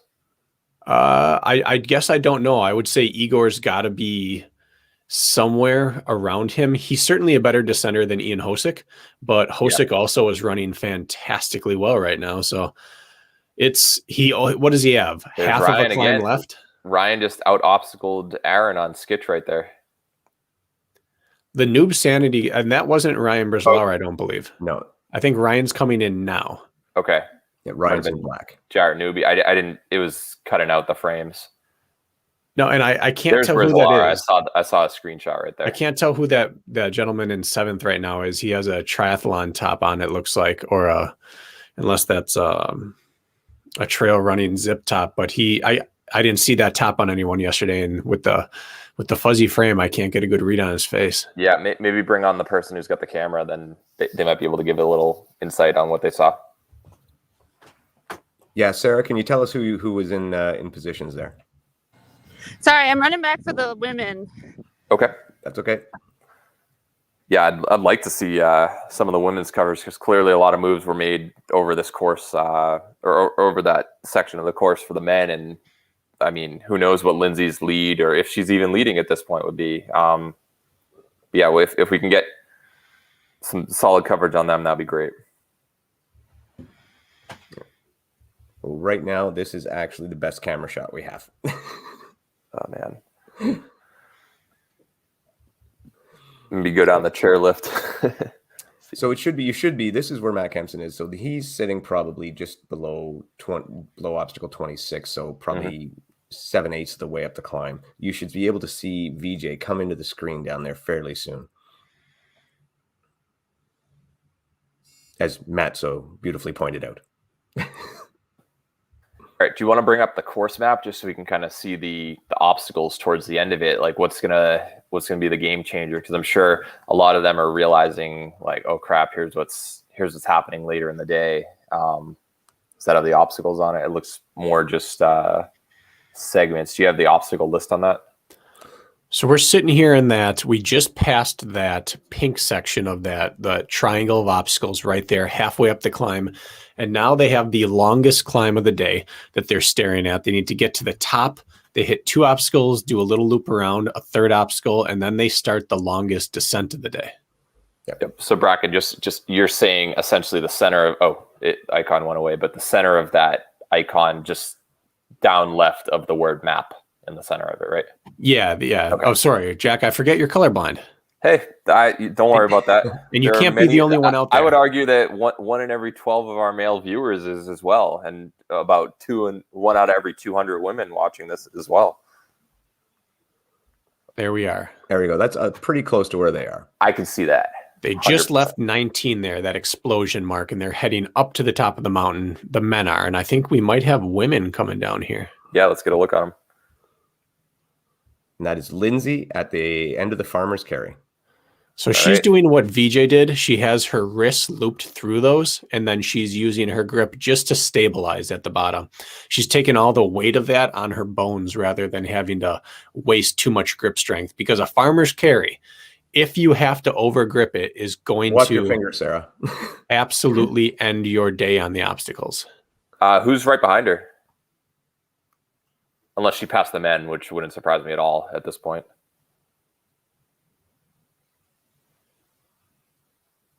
Is that Sarah who has the video on Lindsay? Yeah, Sarah, who do we have coming behind her? No women. No All women? Okay. men. Can you follow Lindsay Actually, through? there's one girl. Wait, Rose is in 3rd. Okay. Does Oh, she have a God. white top? Describe her Can outfit. you We might be able to remember. There's a white top in second. Chris Rogloski, probably. Salmon colored shorts. Yeah. And Yeah, I that's said Chris. before that I thought that the heavy carry would favor Chris.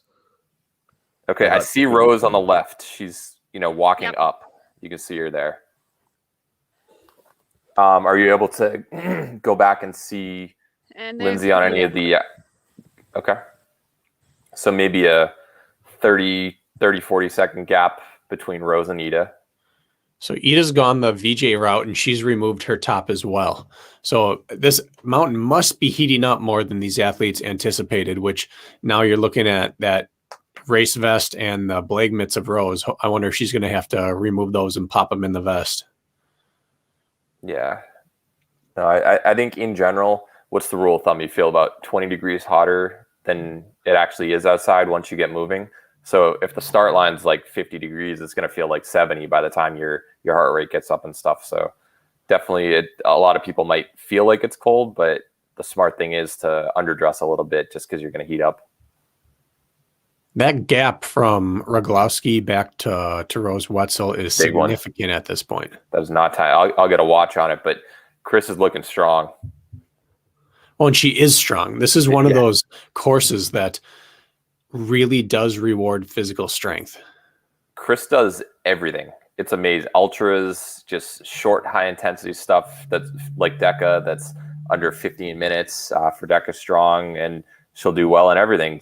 West Virginia Beast, doesn't matter. Chris is one of the most well-rounded athletes out there. So I've got a time on her. Sarah, So- just stay with her. Yeah. And then once she disappears, I guess go back towards Yeah, I got an eye on Matt. But yeah, let's stick with Chris for a bit. But she's not running like someone who's existing obstacle to obstacle. She is actively making up ground on the run as well. Existing obstacle to obstacle. That's that's the pain train when that happens. That's All right, my so there race are strategy. different gaps. Yep. It's still just super smooth. Yep. And that's a spot where you would expect Chris to do well. And we've seen her come through in savage races Stay with her, where Sarah. women are stuck on a rig for, attempt after attempt after attempt, and she's the one who blasts right through. Yep. So Sarah Corbus says it's about a minute 50 gap between Lindsay and Sarah based on what she saw. And if I'm not mistaken, Sarah Corba trains with Ryan Brizlara. I believe so. I think she's part of the Noob Sanity crew. Yeah. So I imagine she is not surprised at all to see him up towards the front. Chris now has a 2 obstacle lead on Rose. Okay, I'll have a time. So she's already. Oh no, that's Ida. Whoa. Did we miss Rose? Is she already on the traverse, or did something happen with Rose? There's Rose. There's Rose there. Wow, Ida had a monster carry there. Absolute monster. Yeah. Bracken, remember when you said that she wasn't too good at carries? I didn't say that. I said Rose was gonna I'm do just well. giving you crap because you're Mr. Facts all the time. I'm like, how's it feel, buddy? How's it feel? It hurts, Jack. Yeah. Oh, I- whoa. Okay. Almost had a little slip up by Rose, but she recovered nicely. A And lot I of think bicep that's where activation right there. She put a lot of energy into that one, though. That could Lot- cost her later. Locked off arms that whole time. Yeah, she slipped where VJ slipped, and she managed to catch herself. Yes. So Ida is on the hunt. She's making her move up, and I think a lot of people were probably wondering why aren't we seeing her up in the mix? She is someone who has done so well in the past, but this is still, there's a lot of race left. Totally agree. I think Lindsay is probably going to try to build as much of a lead as possible on that last final downhill before she reaches Lindsay's the on obstacle. Valkyrie. And look at Rose Valkyrie, repasses okay. right back. The thing about Oh, we've got Lindsay in the lead, so she already made it down the hill. is Rose is so tenacious.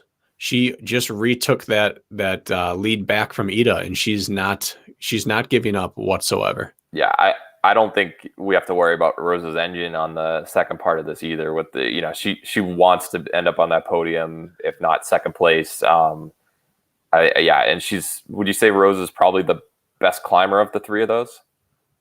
3 of those. Chris, follow Ida, the ones that she's closest to.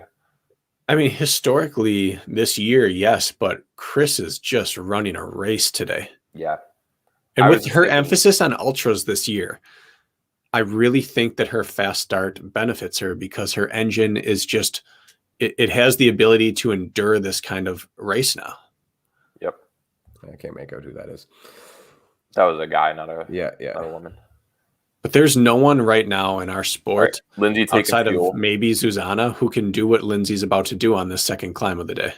Bracken, chime in right there. So Lindsay she was power hiking while she was taking in some fuel, and now she's back to her run. She has that glucose monitor, that little circle on her upper left arm right there. You Yep. want to go into kind of what she might be doing, like why'd she stop to a power hike when she did it? Just some of the insights. Well, I think the two are unrelated. The glucose monitoring, she doesn't have real time. I think that's all after the fact data. Okay. But yeah, she and Ryan are both known for taking gels mid race at times when other people might forego that. It shows like she's got a 2-minute lead. She is the defending champ. She is heading into her strength of the course, but she's not like ignoring her little maintenance and admin work. She's staying on top of all the little things that are necessary to keep that lead. We got Chris Rogalowski on Valkyrie. She's actually not the defending champ. She didn't run OCR World's 15K last time. Or are you talking 3K? I still count that. Okay. I think until you get beat, you're still one of the defending champs. Okay. There's an interim title belt that's been held.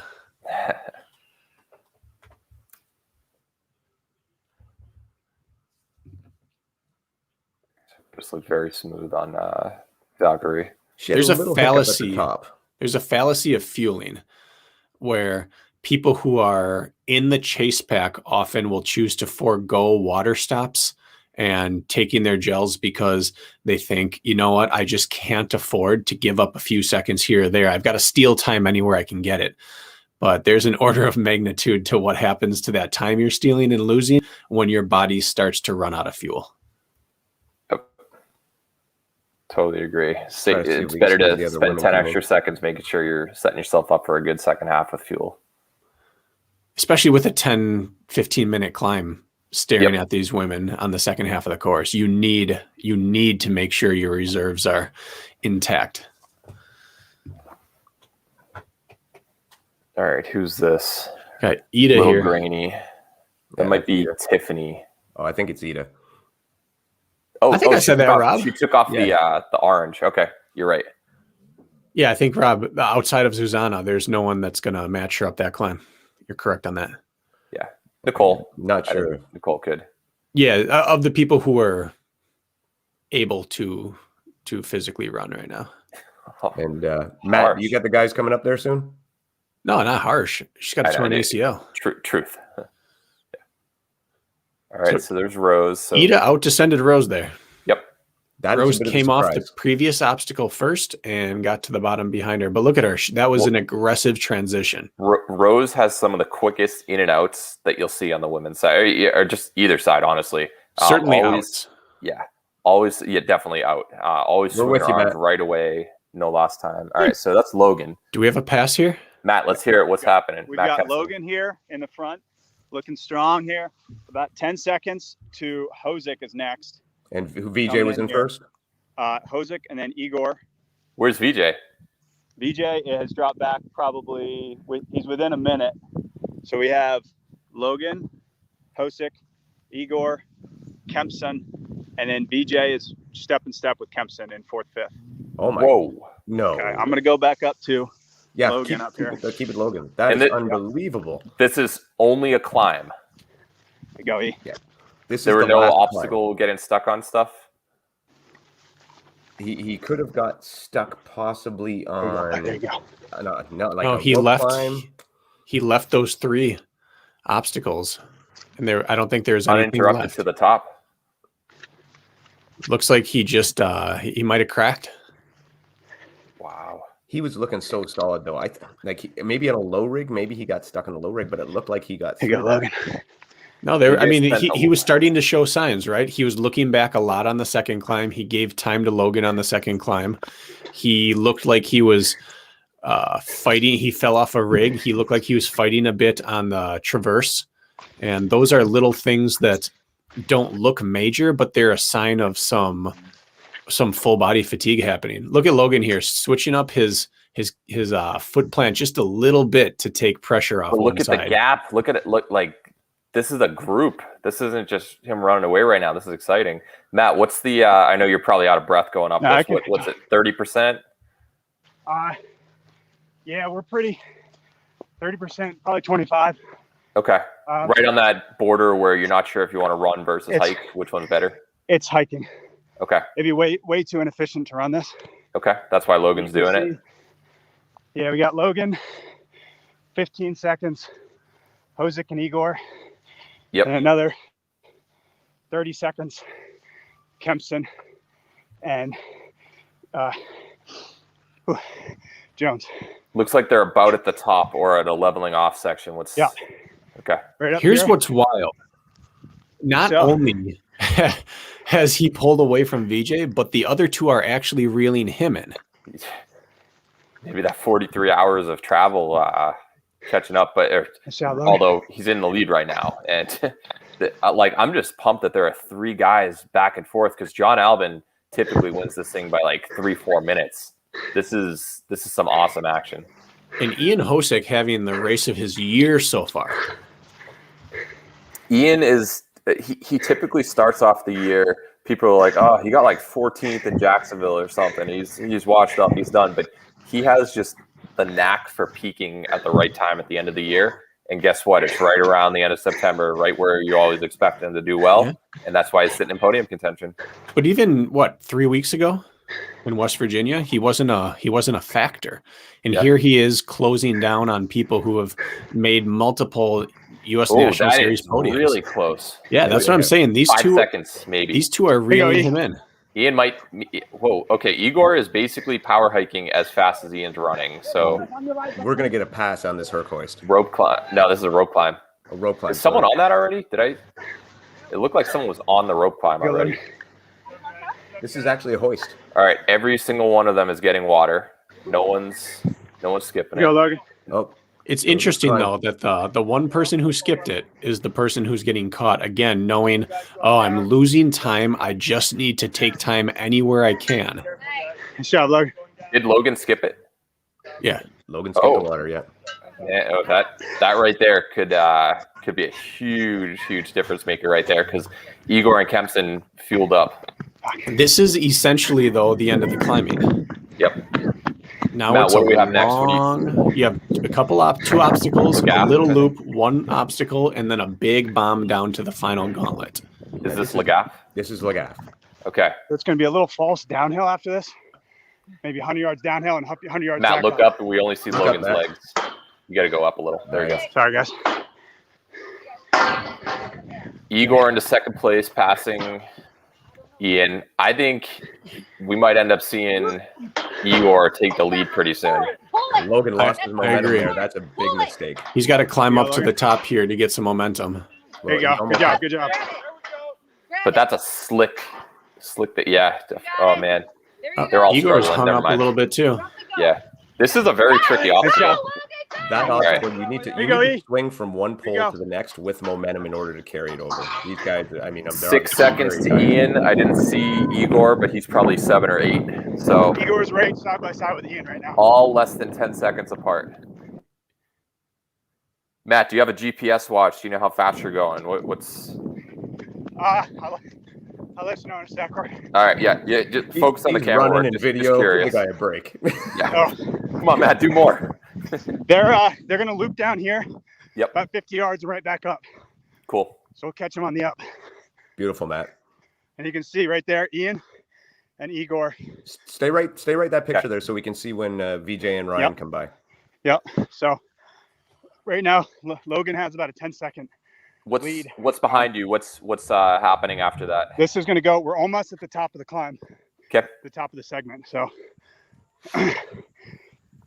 So Here's I would Logan. say that Ian might end up winning that King of the Mountain just you based guys on are where he about was before. 50 vertical feet from the top. You go, E. Yeah, whoever started that climb behind either Ian or Igor is going to win that vertical. Yeah. So I'm going to move on. But Yep, 7 follow Logan. seconds for Ian behind. Kempson and BJ are probably about 45 seconds back at this point from the Okay. lead. All right. So we're coming up on the top of the segment, the big climb segment. Yeah. You should be It's coming about up to the 100 feet technical ahead. rig. Man, this is going to be fun. But this might be the technical rig that they spoke of earlier that they may have removed. Whoa, from Matt, the you're course. crushing it right now, catching up to Logan like that. I know you're putting in work. Here you go, look. Logan's one of those guys, though, that there's no quitting. He's Yeah. been caught twice now, and he just keeps attacking the course. That is not an easy thing to do in the second half of a course to get run down and reaccelerate. Gotcha. So, okay, so that was just a king of the mountain thing. So I think that wherever that was, that's the Yeah, that's so the the descent just started. Okay. We just got an update on the women's field from Emily. She said that Tiffany Palmer was 5th. I thought I saw her on the feed. It was a little static, but she's in 5th. Rose is killing the climb right now, very close behind Ida. What do we say, guys? We're going to have Ida and Rose all the way through this course. Yep. This is a momentum breaker right here. Just, let's see. So oh, Ian- man. About Ian. 5 seconds back. What do you think's going through Ian's mind right now after seeing Ian, I Logan know all exactly year? what's going through Ian's mind. It's blood He's in the been training water. all summer, Yeah. Ian's moving quicker through this, Out in in my Idaho. opinion. And he just saw blood. Yep. You can smell it. It's in the water. The interesting thing here is that we have 5 really strong downhill runners in these first 5 men. There's not really someone that has a downhill weakness. Yeah. So it really comes down to who has any amount of race left in their legs to access their downhill running. Because no one here on paper, I would say Ryan Kempson and BJ are the 2 fastest, followed by Logan and then Hosick. But Hosick is maintaining here on Logan. Starting to give up a little ground. A little bit. Matt, is it just watch your step type of foot placement? What's oh, it looks like he's frozen real quick. Hopefully, it comes back there. Yeah. Do we have any update on I know this is obviously super fun to watch right there, but I'm sure there's some action going on in the women's race. There we go. Okay, Matt's come back. No, I don't have anything for the women's race right now. Okay. At this point, they're an hour and 13 minutes in, Scott. So I would say somewhere in the 20 to 30 minute range left. Based on Probably previous a stuff. 5 to 6 minute descent and then a gauntlet at the There's bottom. Chris. All right, Chris Wogloski. Is she in second place? Sarah, can you hear us? Yep, second place. Second place. Okay. What's the gap between her and Lindsay? Because last time it was about 1:50. Still about 1:50. Okay. I'd say And who's 2, behind her? actually. Can you see back? Is it I Rose and see Ida still? She's Okay, 4 so they people are back. in view. Chris hasn't pulled away enough where they're not in view. All right, here's Logan. This is the Force 5 over under. This is Or one where Force if you 5, don't do it well, you can lose 5 seconds. Oh, yeah. And it's just full body taxing. Yep. No one's really going to fail this rig out of the top 5, but it sets them up for being even more depleted at the bottom. Look at how physically taxing these transitions are. A lot of core. Yeah. And I think he gapped a little bit on that one. Yes. And he got out of there really quickly. Ian seemed like he was taking some time there. I don't know if he stopped to. Well, he's just out. never been a transition guy, right? Yeah. He's super adept at all these things, but he's not someone who's going to win an Let's see obstacle Igor. gauntlet race. We didn't really get to see Igor's obstacling. Let's see how he does versus. Ooh, is that Kempson? Kempson, whoa. And Kempson can obstacle. He made up ground, which means VJ is probably not too far behind. My guess is we don't see VJ. I think he's done. He's gonna finish. Oh Yeah, but the caravan has passed him by. Once that happens, it's Yeah, just ladies. so hard to keep moving with Yep. any amount of purpose. And it looks like Kempson. Rose just went by, so she is in 3rd. Okay. Do we have a I would camera on her? I see Rose and Sarah's camera. Yeah, I there it is. like Ryan's chance of getting to the bottom ahead of those who on that group. Okay. So Rose probably has a 20-ish second lead on Ida, and Rose is running versus power hiking.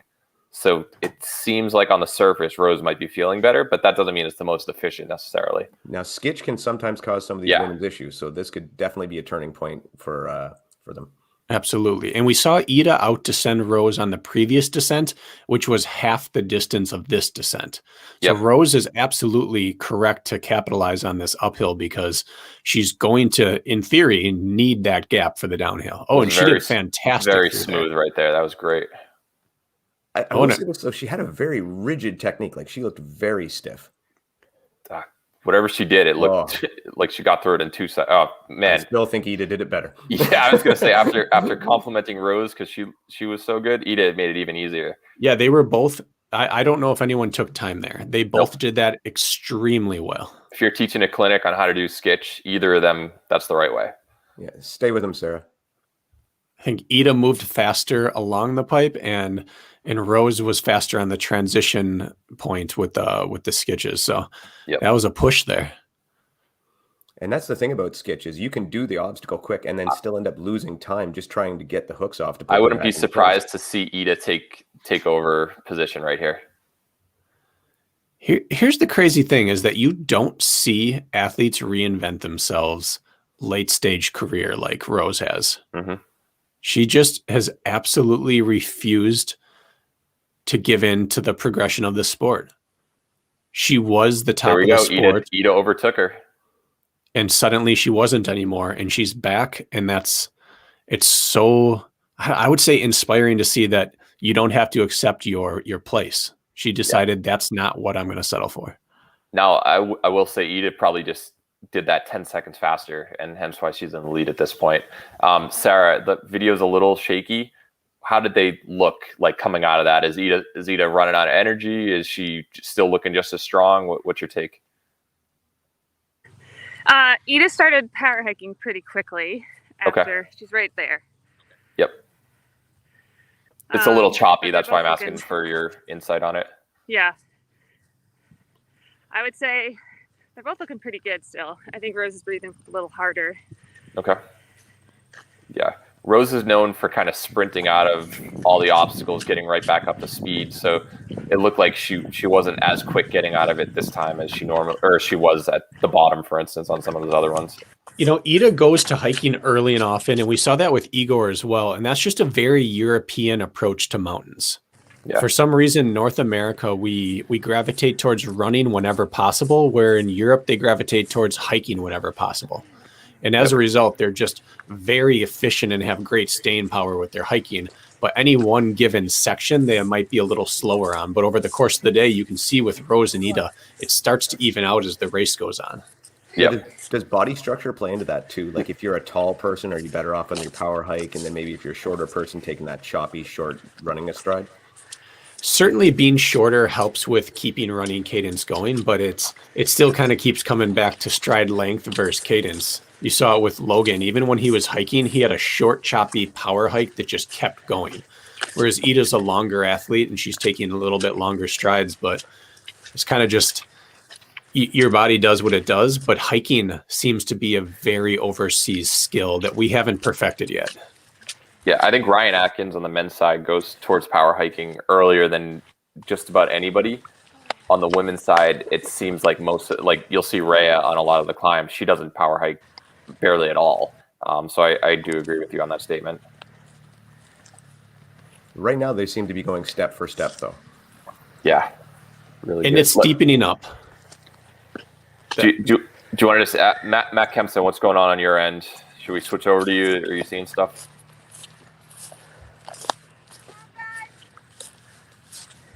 Matt, you're on mute. Okay. I think you Go guys ahead, muted me. You're good. No, we're good. You're good. All right, so Logan came through in first, followed about 10 seconds behind by Hosick and Igor, and then Kempson made up some ground and is basically neck and neck. So we've got Logan in first, and then Hosick, Igor, and Kempson about 15 seconds off for tying for second. Logan's still looking strong. Logan looks strong, not as strong as he did coming uphill. Okay. And then we have Jones is about 30 to 40 seconds behind them in fifth. So all right, we got potentially Logan doable to down. go through that gauntlet, VJ. Yeah, it can Logan. be totally switched up. I think VJ can make up ground. Kempson can make up ground.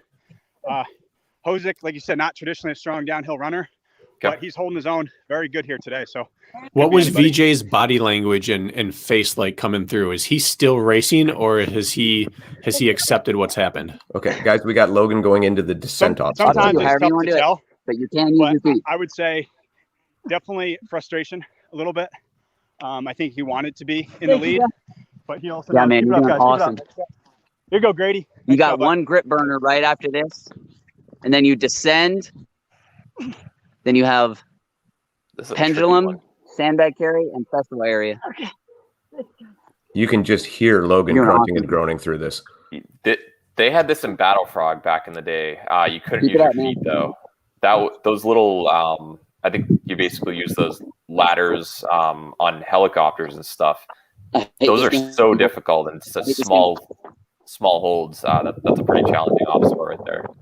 Yeah, and the fastest way to do that one is to wrap your legs around the top and use it just like a Tyrolean traverse. But that caving ladder style like that, those helicopter ladders have metal wire rope on it. And if you don't have some sort of protection on your lower legs, that fast way of doing it just slices you up. You get scraped up. Yeah. You better have some very thick socks to survive that one. Benny, is there any way for you to stick with them as they're going down? Benny's on his way to the hoist. He's got Logan at the hoist. Benny, are you able to stick with them? And you Whoa, can what see the heck? Okay. this is a the crank. completely Whoa, different whoa, thing. whoa! Look at that second place. Who is it? Is that Kempson, Benny? Kempson. Ryan Kempson in second place. It looks like. So he worked that downhill. Igor coming up in third. Yep. So what happened? Ian's a pretty solid descender as well. I'm surprised. Try to stay with him, Benny. Benny, can you stick with them? Don't worry about Igor and Hosek. They'll I can't get the catch up. stupid gimbal to stay straight. Gimbal. Right with my hands. All right. Benny had a really good descent yesterday, so he's going to be able to stay pretty close to him. He's going to mute him while he's running there. So right now, if we have it correct, it's Logan and then about 10 to 15 seconds on Ryan Kempson for second, and maybe 5 or so seconds behind Kempson in third is Igor Belisov. And then Ian Hosek. Yep. On the women's side, last time we checked, Lindsay had a commanding lead over Chris Rogloski in second. And then Ida had a slight lead over Rose. Ida passed her on a couple of the more technical obstacles. So that's your top 4 on the women's side. So we're at an interesting crossroads here where Kempson is at the extreme disadvantage of being the only one in the top 2 who raced yesterday and is fatigued. But he has the absolute advantage of having seen the finishing gauntlet and knowing exactly how to approach it. Whose shoes would you rather be in? Oh, I mean, at this point of the race, I think I would have Kempson's. I want to be chasing. I agree. Chase and have the experience on it. You know how long once you reach Pendulum and go through those final 5 or 6 obstacles it's going to be. Looking on paper, you can guess, but you don't actually have the feel for it yet. And Logan hasn't done Canyon yet, and that held up. That was a little bit challenging for some of the people as well. So having that experience can make a difference. In the end of an obstacle course race is interesting because you don't get to see sprint finishes. The sprint kind of comes an extended acceleration between obstacles from further away. And having seen the final gauntlet, Kempson now understands where he can empty the tank. Whereas knowing obstacles are coming, it's hard to tell when you can really do that if you haven't seen it. But that being said, Logan's a ninja warrior. He's been on the show and his grip is as good as anyone's. And you just mentioned the term empty the tank. I think Ryan Kempson does that about as well as any person on the planet in OCR. Oh man, here we go. We're in the finish area. I think this might come down to Ricochet.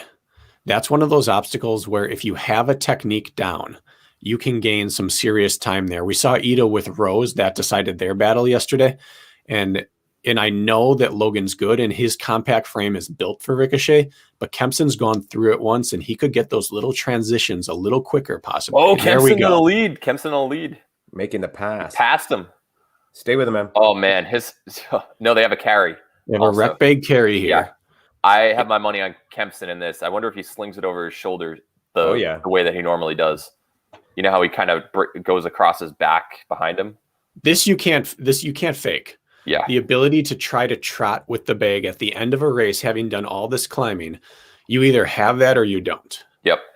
If Benny, can you turn your camera? Sorry, go ahead, guys.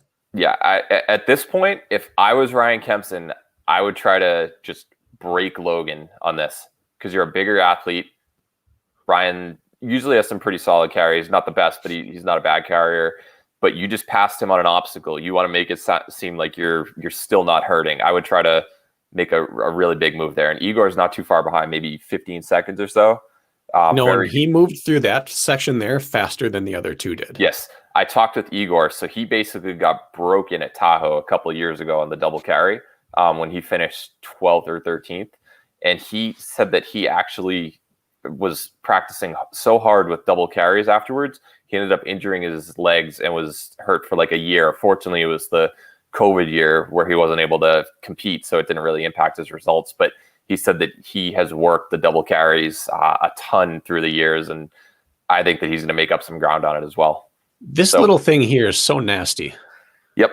Transitioning with a bag in your hands is so cumbersome and time consuming when you're really, really exhausted. When do you see that? This is the only time of year that you see that carry with something else besides putting it on your shoulders. Yeah, just this and Savage. Man, this is super, super cool seeing all these passes late. All right, Kempson getting up and running. And the biggest surprise here, VJ is not in sight after getting dropped on that climb. Yeah. Man, You have that list we were talking earlier. Rose isn't someone you want next to you at the end of a race. Mhm. Logan and Kempson are both on that list for me. Neither of them, and they're right next to each other. We know Kempson will empty himself as well as anyone we've ever seen in the sport, but both of them are so aggressive at the end of races, and they're so obstacle proficient that they can take chances. This is going to be the type of finish you dream about seeing at a world championship. Yeah, I would say on the whole for this season, Spartan specifically, a lot of people might say that Kempson has had an underwhelming or just an average season for his standards, and Logan kind of broke through. Do you think that Kempson is just that's going through his mind right now? He's like, I'm going to make sure that this season has a nice bow to it. I don't know. I don't know if he has anything but alarm bells going off in his head at this point. That's true. He's This is a long carry. Thought of that. This is significant. Igor might, just might, catch them by the bottom of the carry. Whoever's got the feed, let's see can you see how far back Igor is? Is that a woman on the low rig right there? Yeah, that's a woman. We'll switch over to that because Sandbag we'll get him when they're coming back down. But let's check the low rig. Kevin's right. History in the making. There, no matter what happens here, someone is going to win OCR Worlds for the first time. Well, because John Albert isn't here, but yeah. Well, VJ's won a world championship. You're right. Atkins isn't here, but yeah, VJ won it yesterday. We have a new winner, regardless of what. Is this downhill? Okay, Holland on the downhill. Did Logan pass him? No. Yeah, no. Kempson got through first. Okay. I would say Kempson even gapped him. Watch this transition. That was a very good transition. Kempson just came out the other side. There are no barbs on this as well, so you can be a little bit more aggressive than you would with Spartan without worrying about getting cut up. Logan has lost significant time now. Yep. Can we look back, see where Igor might be? Yeah, we'll try to find him. Yeah, it's all right. Stick with the leader if you need to, but I was just curious for the viewers.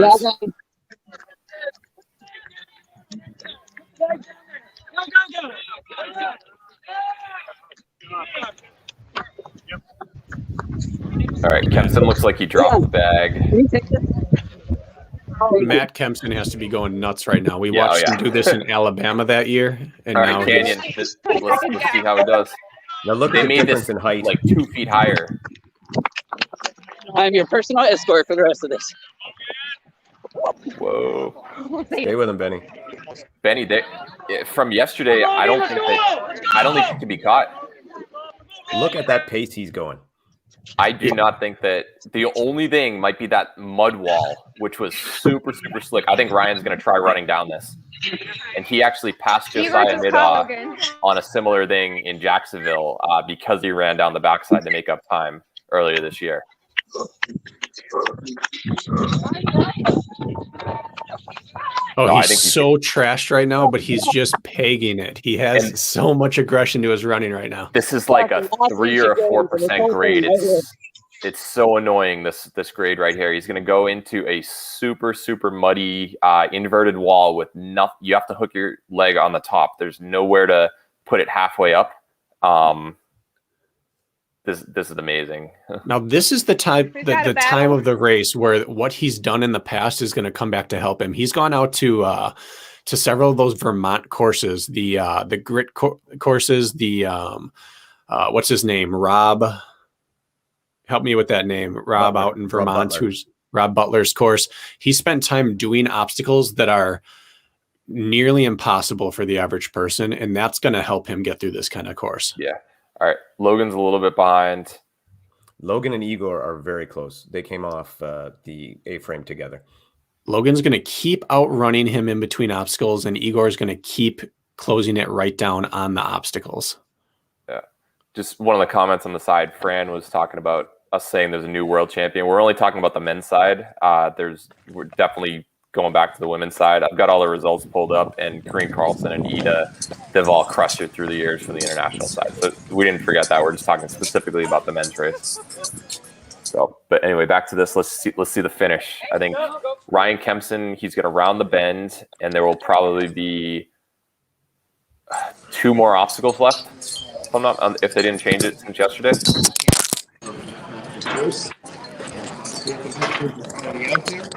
I really thought this would come down to one of the final obstacles, but he made his push early and has kept the pedal down. Yeah. I think Benny's with them. What do we have? Yeah, we're staying with Benny. We can take a quick look here. We got Lindsay on Lagaff. Gaff. This is one that's very And difficult she for came women. off it. Ooh. I I definitely do want to see Lindsay, but we're like less than a minute from the men's finish. Yep. I think it's probably a good idea to stick on him just for that, because he has like 2 left, if I'm not mistaken. Yep. Ricochet. Lagaff is tougher for women than for men. It's hard to get those poles moving over with momentum. You saw all the men. Logan struggle with it. Igor struggle with it. It's just it's a very deceptive obstacle. You really need to maintain that momentum and stay high. A lot of people do not transition from one pole to the other. They just scoop across rather than slinging your body weight and allowing the pole to swing as you go. That's Now, exactly it, Dave. It's a height issue on that one. I have not seen Ryan Kempson look back yet. I think that he's going the pace that he knows he can go, and he's not dying. I mean, he's clearly hurting at this point, but I think if he was looking back, I'd be more nervous on him on these last 2, but I think he's got it in the bag. And he's got probably the best cameraman to have next to him in Benny, because Benny is going to be he's going to be so constantly Oh my God, that was updating him so and close. keeping him up. And you Oh, still I- had the presence of mind to skip on the last one. Yeah, And just That was for such a reference- great catch. that was awesome. Just for reference, Lindsay is still on Lagaff. Okay. Have you seen Chris pop into view? I have not seen anyone else jump on it Okay. yet. Keep an eye on that. Ryan Kempson's going to go through this one. He looks like he skipped one. I do not see Logan yet. Oh, that is smooth. Yeah. He's got this. He's got this down. Yep. Logan is on Urban Sky right now, as is Igor. Ooh. Yeah. Take a quick look. Igor just finished it. All right. Let's give Ryan the respect he needs He's got for it. getting this. Let's fall him to the finish line.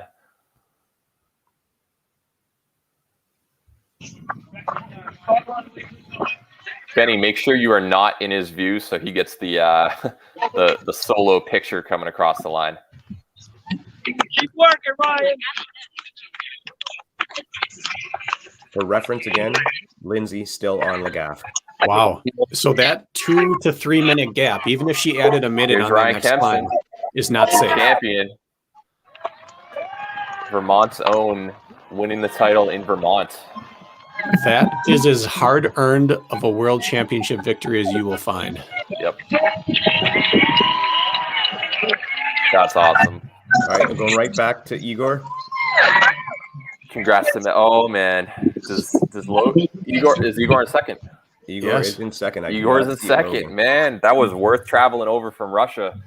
2 podiums. And this is why you run the race, right, gents? Everyone would have bet money on VJ, Yeah.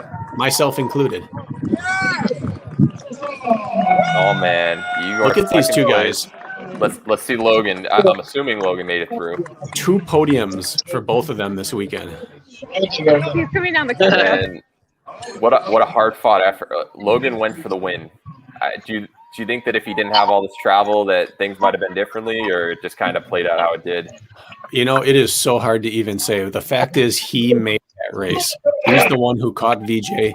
He's the one that put him back into reverse, and he dragged the field with him. This race may have been won by Kempson, but it was made by Logan. Logan went for the win, so all credit there. He did not want to leave here without a win. Fortunately, he still walked away with the podium, but yeah, he was the one who set the tone this whole race. Whoa, Ian Hosick. Maybe 20 seconds behind Logan. And then let's see who's in 5th. Is it Aaron? Is it Ryan Brazilara? Someone else? Benny's heading back to catch him. Okay. Can we go to the women? Do we have any update on that? No, he lost Matt Kempson's feed. Ah, man. So I wonder if Lindsay's still on Lagaff. Matt, if you can hear us, try to get that feed going again. Oh, VJ. Have we seen VJ pop by? I have not seen anything from VJ. Oh, wait. There's Tamara, VJ's girlfriend's mom. Benny, have you seen VJ go by?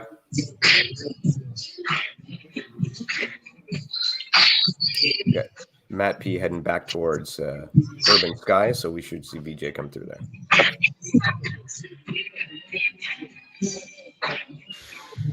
Any women's coverage? That looks like him right there. No, nothing yet. Okay.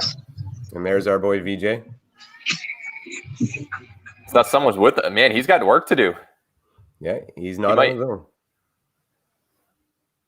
That's not your normal VJ stride.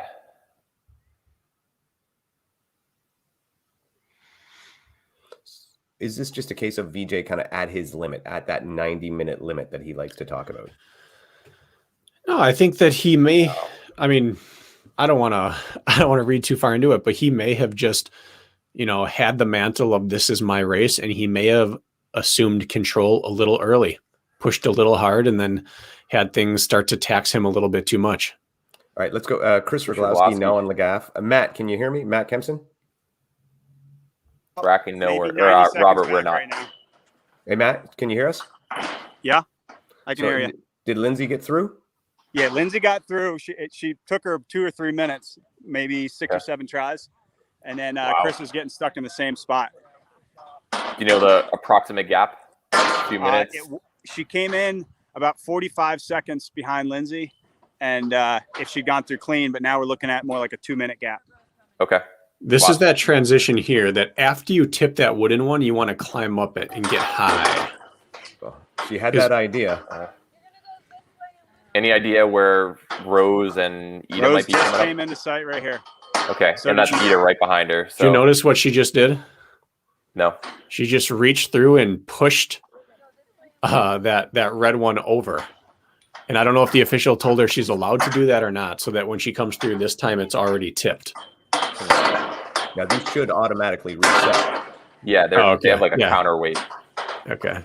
Rose is now on the obstacle. Got 3 lanes back, and then Ida coming in the end.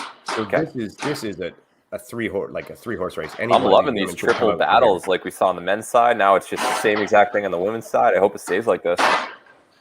And Dave, talk about this obstacle, because you were right about the momentum and the height needed to do this. Why are they struggling? Ideally, you need to stay. You said it before. You need to stay high. Now, right there where Ida's at, you need to transition with speed. I think Ida's going to come out first. Rose, you got to stay low. That and transition with speed. Don't try going too high. And the same thing here. When she throws her upper body, she needs to transition with speed. Ida's got it. There we go. And there's you got to separate your knees and get your hips back. All right, we got Ida through. Chris through. Chris is through as well. Chris just got through. But Chris had a significant lead at that point, right? She gave up probably 2 minutes there. Wow. And yeah, that one is, like you said, Bracken, that is all about momentum going from pole to pole. You need to throw your body at it just like you would any other obstacle, but people tend to cling to the pole and then just grab and slowly go to the next one and then try to move it. And we've That's seen yep. carnage there in the past. At OCR Worlds up in Blue Mountain one year, we had a flash rainstorm hit during the men's 3K, and it just wiped the field out. Well, even in NORAM 2019, it rained so bad they had to put hockey tape around it just in order for people to have enough grip to get through. And hockey tape fixes everything, just for the record. Yeah, they should have done that in Canada. You have plenty of it during that rain year. I could have brought my own. Yeah. Is that allowed? Can you bring that in your bag running on the course? Can you bring your own set of hockey tape and wrap it around stuff as it gets slippery? No, I guess that but might not be poutine fine. is allowed. Yeah. Oh, yeah. All right. So, Matt, are you going to be trying to stay with them? Oh, this is that same loop. Yeah. Is Lindsay already gone? We're just looking at 2 Lindsay through 4. is probably 2 minutes in the lead, but we had a Okay. real tight battle between 2, 3, and 4. Yeah, stick Okay. with Now them, we've got Matt. Ida is about 2 minutes back in second. Chris is about 5 seconds behind her in third. Okay. And then Rose, last I saw, was still on the gas. Now, on the men's side, at this point, this was kind of where we really saw Logan in the lead and Yep. Kempson and Igor just behind. So this is Yep. whatever position they're in right now does not mean that's how the race is going to finish. No, Oh. not by any means. Here we go, This is Ida. just getting Go, Chris. started. But it also means they're probably 15 to 20 minutes from the end. So Top's right here. not a whole lot of course left. Or there still is plenty, but not as much as you'd think. We're going to be in the same position as the men now, where they're going to have to absolutely sell out downhill Yeah, this to is get to where- the bottom. This is where the descent really begins. Yep. And for all we know, Lindsay, she could get caught up on something again. We saw how smoothly Ida just went through Lagaff, while all the other women seem to struggle. So it could easily happen to Lindsay, and then Ida moves into the lead. So we just don't know. And we just saw Ida take off running at the top of that with some purpose, and we haven't seen that Yep. yet on the climb. She realizes the last of the climbing is here. Push the button and let's get going. Now, can you envision one of those obstacles? Like, could you actually say, Jack, one of those obstacles that you think Lindsay could possibly get hung up on? And keeping in mind, like with Canyon raising it up, if they hadn't have done that, I would have thought that might have been a deal breaker. But having seen 90% of this yesterday, I think that really plays to her advantage. Canyon looked very easy when the people do it. Wow, Ida is moving through this. She's attacking it. I know that Logan, he was kind of stepping and walking between it. Ian, he was running and just side shuffling, and that was the same way that Ida went through it. So she was very efficient there. Chris is going to have a really good descent, keep her in there in range, but then she has I think the biggest tool left in her belt out of the rest of the course of all the women is that heavy carry at the end. Ida's very good at the carry. I know Chris, that's in her wheelhouse as well, but I would not want to be behind Ida at that point in the race because she's not going to fail any of the obstacles. If I was Chris, I would do whatever I could to get to the heavy carry before Ida. The only thing left that's going to catch people up, in my opinion, would be Valkyrie. If your grip at this point is gone, because that's something we can't tell. We don't know what their grip meter is at. And if someone like Lindsay or any of these women have spent too long on one obstacle and their grip meter is low, the final few rings or the first few rings to start that obstacle going uphill on that is just very tough if you can't squeeze. Yep. And just JoJo Brown, she's commenting on the side. Yeah, Ida is one of the most accomplished medalists in OCR World's history. She's had second before, a minute behind Lindsay in the 15K in 2018. And she has several other podiums. I believe she's won on the co-ed team in the past before, and several medals in the relay as well. So she has like 7 or 8 of them. Very, very accomplished. Yeah, and Scott, you're right. Women do same weight as men. And so when we get to this hoist that has that hand wheel, that is also going to be an absolute task for these women to do. So the carry itself will be difficult, but that hand wheel hoist is going to be a burner for them. And we saw Ryan Kempson make up some ground on that one. It looked like Logan, it was taking him a little bit longer. And that's just a unique twist on a Herc hoist, where it's all forearms instead of body weight leverage. What do you got there, Matt? Who's running in your picture? This is some men. We're waiting on Okay. Rose to come through. Okay. We're now at about 90 seconds back. She hasn't come into the picture yet. Is it possible to see that hoist or no? You're talking to the wrong guy. We're up at the top. Hoist is Yeah, much lower. He won't get to it. Okay. Do we have any idea where Lindsay is at this point? Yeah, Lindsay's about 2 minutes in the lead. Okay. In front of Ida and Chris, which Ida and Chris are neck and neck coming downhill. Like I said, about 2 minutes behind her. Some more. Is that Aaron? And Rose was struggling a lot on the Lagath coming through. So I don't know if she's made it through yet. Okay. There's Aaron Newell. That's kind of surprising. I'm going to stick with this until we can see some of the other women come into play. I mean, he's clearly got energy. He got stuck up on something, and yeah, we saw Aaron at the top here in about 10th place, and didn't be looking to give much more than a 60 or 70% effort coming downhill. I don't know what happened, but.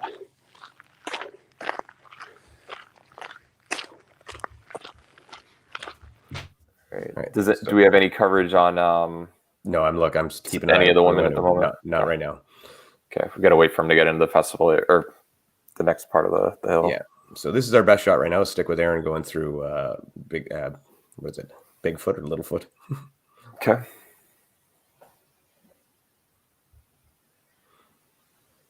Very quick and smooth. And obviously, who's that with him?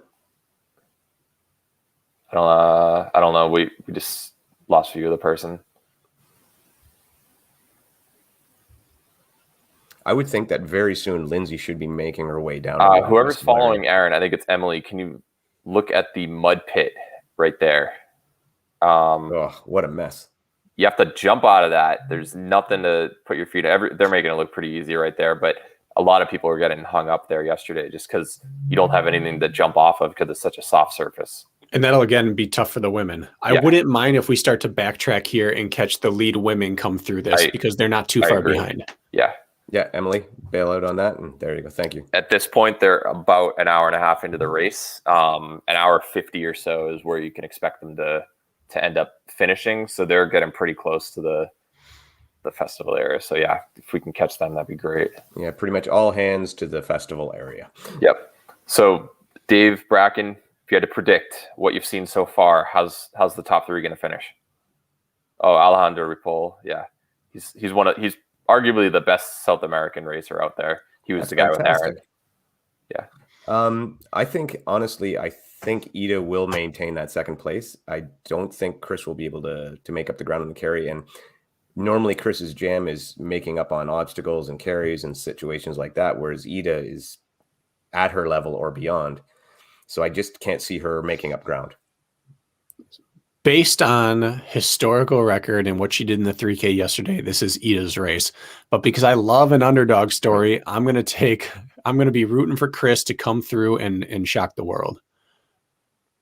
I'm going Ida just based on her history. She looks strong still to this point, and she's gaining on every single obstacle, not using as much energy, and that track record. I think she's going to get another second place under her belt.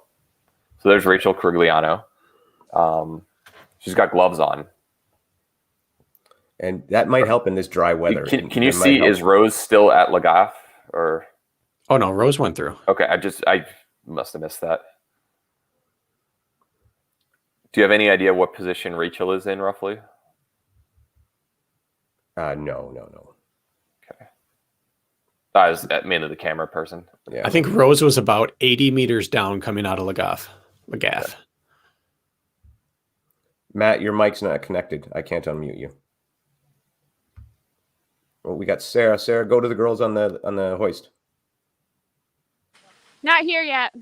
Oh, I thought, okay, it was a couple of guys, but you're at the hoist, Sarah? Yep. Yeah. Okay, well, just stay there. Thank you. So describe that terrain, Sarah. Like, it looks pretty wet, pretty steep.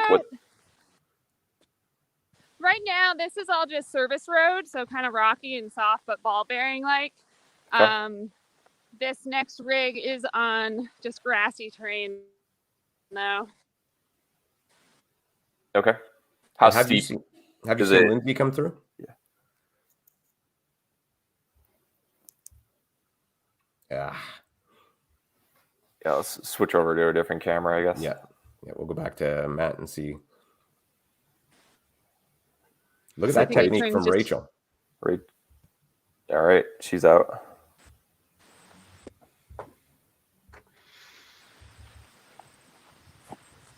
So Matt, maybe Sarah- lift your camera a little higher. Yeah, there you go. So Sarah, did you see Lindsay come through? I don't believe she saw No, any I of have the not. women yet. There's Lindsay right now. Okay, let's get over to her. Yep. A little bit frozen, of course. She's The probably feed gonna seems to have- break up a little there. If maybe a little closer to the obstacle was better. Yeah. Yeah. And then just stay with her if you can. So this is those that emergency ladder. And Bracken, you can see she's doing that technique that you spoke about. She has pants also. Although she was hung up for a second. Now she's got her rhythm. Yeah. Well, Lindsay has like 15 or 20 Battle Frog podiums and wins to her name, so she's been on those before.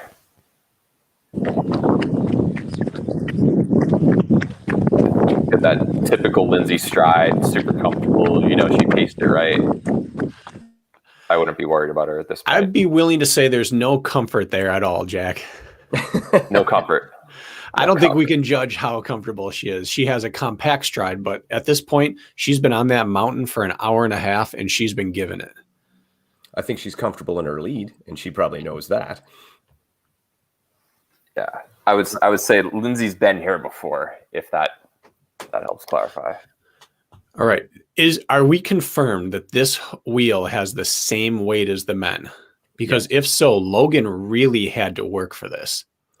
OCRWC is famous for same weights for women and men for everything. Because she's moving it as quicker than he did. Well, I didn't see any men's or women's lanes yesterday. Granted, that there weren't any weights or carries in the 3K, but every single thing seemed to be identical for both genders. She got through that quicker than he did. Yeah. Well, that's a Canadian obstacle right there. We practice that all the time to get strong wrist shots in hockey. I know it sounds crazy, but I have one in my garage. We all do. Yeah, you just have a PVC pipe, wrap a rope around it, and twist You it up. got it. Yeah. VJ yeah. has one at his house. So it's made its way to the States, Dave. Oh, jeez. It didn't help him today, though. Rude. It helped him yesterday. World champion. It did. Okay, just for some times while we're here. Ryan Kempson was 135.27, Igor 135.58, and Logan a 136.19. Small spread.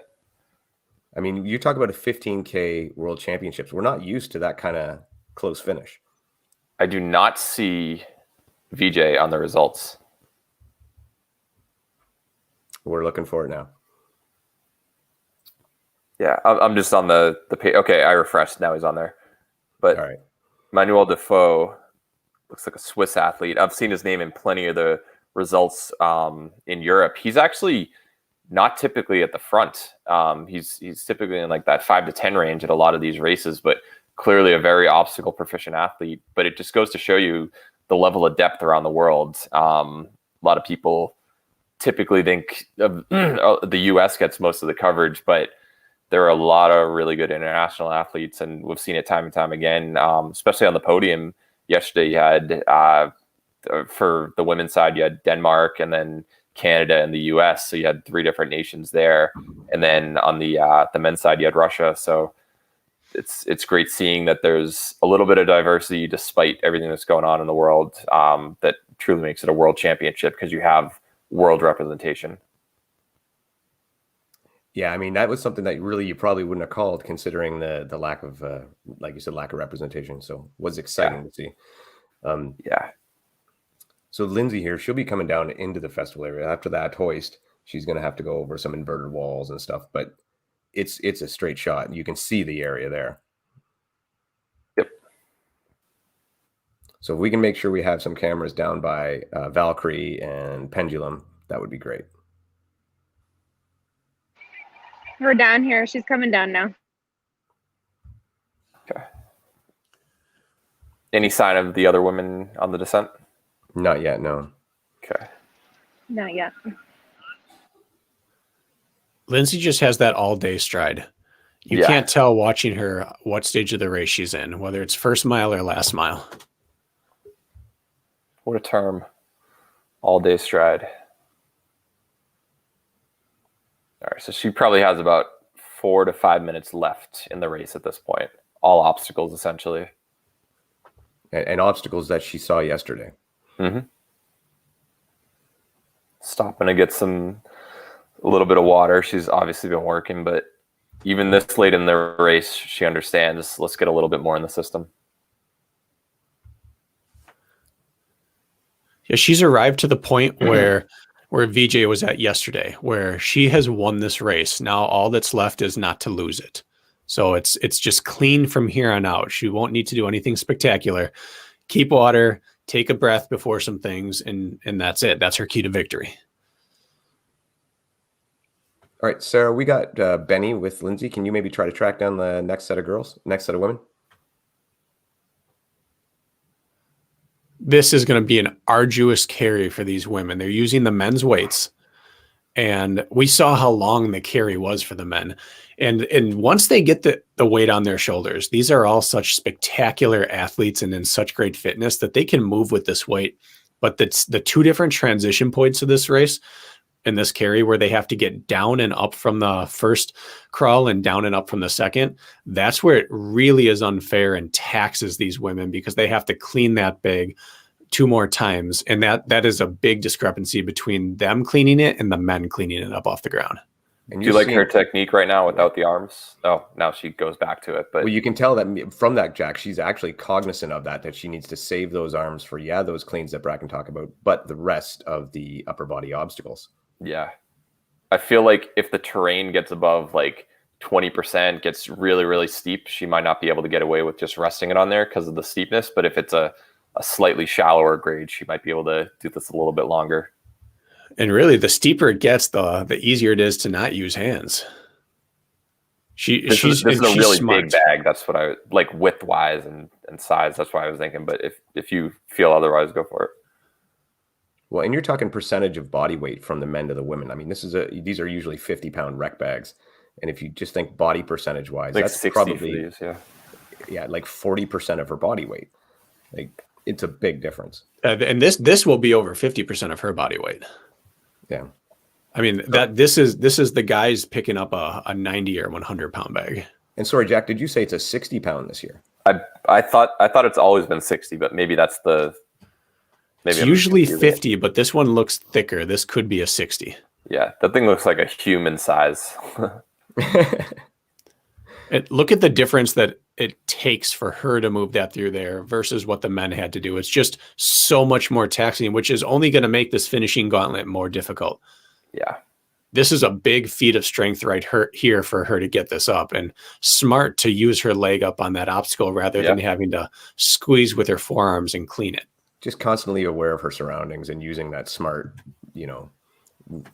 veteran racer savvy. It's something I've always admired about Lindsay is she stays really aware during her races, where a lot of people will get to something like that and start to panic or struggle and fight it. And she'll look around and say, all right, what's the best way of doing this? And she kind of always has this little self-deprecating smile and laughter in those moments rather than getting really fed up. So we got Ida coming into the festival area. She should be hitting Pendulum. So she is looks like your second place woman. Sarah, when she takes a break at Pendulum, are you able to look back and just kind of, that looks like Chris, never mind. Oh. Chris is right here. 20 seconds maybe? Yep. All right, stick with him if you can. Now, I know Ida's a great carrier, Jack. I still think that Chris is going to take some time on this obstacle. From what I've seen on Ida, she's been shaving seconds everywhere on the obstacles, and I know she's a very good carrier. So my guy, I think Lindsay has it at this point unless she gets caught up on something, but I do not think that Chris will gain on the carry on Ida. And Chris even had a little hesitation here on Pendulum, which... Yeah, she's going one arm at a time. She's still got plenty of grip left right there based on that technique. She did have to kind of regather, but I think she's got plenty of grip left in the tank. I still got one eye on Lindsay. She's still on the carry, but she is on the descent. Yeah. If you can go with them up the mountain, yeah, that's good. Maybe switch over to the other camera on the rec bag because it's a little clearer for now. Yeah, and then once Lindsay gets done, we'll switch back to her. Yep. But let's see this battle between Ida and Chris. And Chris looks like she is putting something into it. Yep. Benny, get that camera back if you can.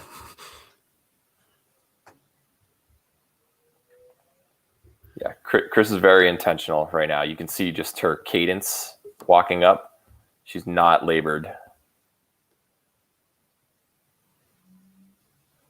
Bracken, what's your take on heavy carries? You see some of them, sometimes you'll see people start with a run, a very, very quick little shuffle, but most people just resort to a power hike for the majority of it. Do you feel like it's better just to power hike the whole time if you're going uphill? What's your take? That's about 15 seconds on Chris. At this stage of the race, I don't think there's just getting to the a crawl. decision. You either have it or you don't. And if you can run any section of it, you run it. We saw it with Kempson. He started with a jog right away. That with the way their legs are at this point, there almost is no decision. Yeah. And Lindsay finished Lindsay off. Do we get a clock on this roughly, Jack? It was 2:22.50 on the top corner. So here's the last obstacle that I think will be of any amount of danger. And it's easier than yesterday.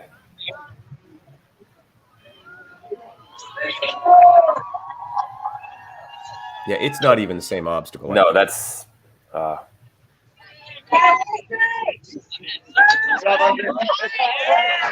Let's go! I don't foresee her failing anything at this point. Urban Sky, she'll crush that one. She might get stuck on the wall because she's not as tall, but I don't think that, I think she has it at this point. Dave, are we able to split screen the battle for second and third and Lindsay? Sadly, no, it's all or one. Okay. Good job, Igor, man. Congrats. Okay, that one looks frozen. Let's stick with Lindsay. Yep. All right, take us home, Benny. Benny, if you see anything noteworthy, feel free to chime in.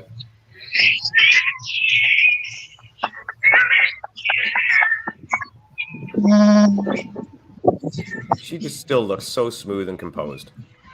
Ida all just day made up a lot stride, of just like time Bracken on said. the low crawl, so she's out ahead. All right, so we got Ida still out ahead of Chris Roglowski. So Ida has been climbing better than Chris, or carrying. Yeah.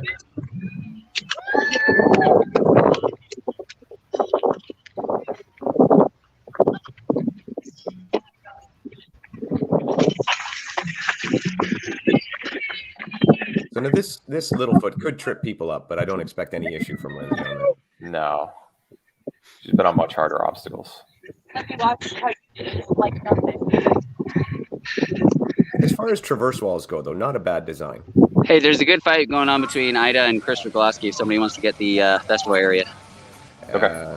We've got him on camera, just not pulled up at the moment, but we will.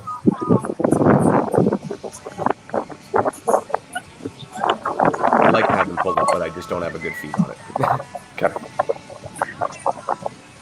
Yeah, if I think Sarah's with them, if she wants to describe what's going on, even if we can't see the video. So Ida's already out of the carry.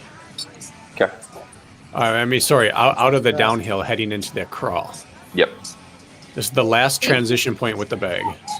Ida's on the second low crawl.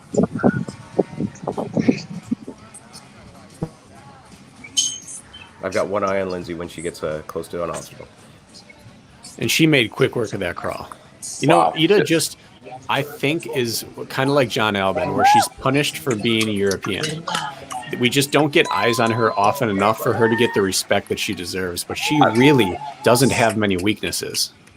I mean, she's finished within a minute of Lindsay, who universally is known as the greatest of all time, especially on the women's side, in the 15K. So I don't know how people can overlook Ida. Anybody who didn't think she'd get second or potentially win this, like, you just haven't been paying attention to the sport long enough. And I think that's Chris coming through the crawl there. The bear hug roll. Bear hug roll. I've never seen that one before. Ida looked like she was just dragging it with so much more ease than when we had Lindsay doing the same thing. So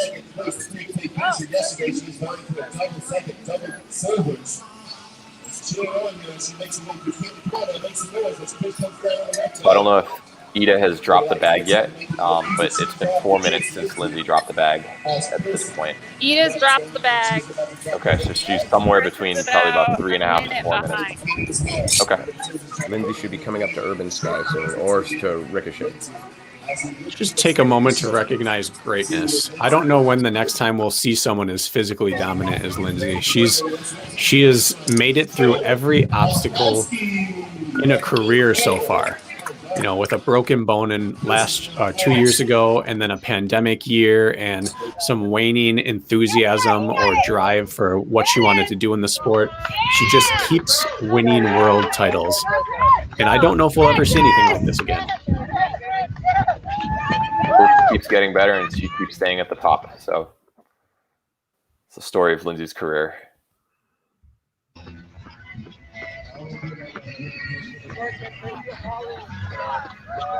And the truly great ones in our sport are the ones that you can never quite tell how hard they're really working.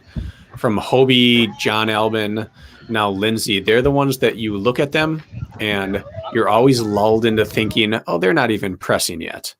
And that's just true greatness, where she always has the same look. She always has a bit of a smile on her face, and you never really know what it's costing her because she's that good and composed. And we haven't even addressed that due to comments Lindsay made yesterday. This could be her last OCRWC. Do you want to talk about this? If so, she has cemented herself at this world championship as just undisputed the best. Both genders? I say yes. I think John would have a lot to say about that. She had a little struggle right there. This thing's moving. Okay, there you go. But again, she just does whatever she wants to do. That veteran composure. I think Ricochet is a very cool obstacle. Definitely can make up some time right there. Lindsay took the safe way just to make sure she got through it, but it is a cool one. Well, really, that would be the only way that she could run into issues, is if she had a major blowout or something along that. So to do anything but the safe play would be completely unnecessary. All right. Well, I highly doubt she's going to fail this cargo climb. So looks like another title in the book for Lindsay. It's maybe the last obstacle we ever watch her do at OCR World Championships.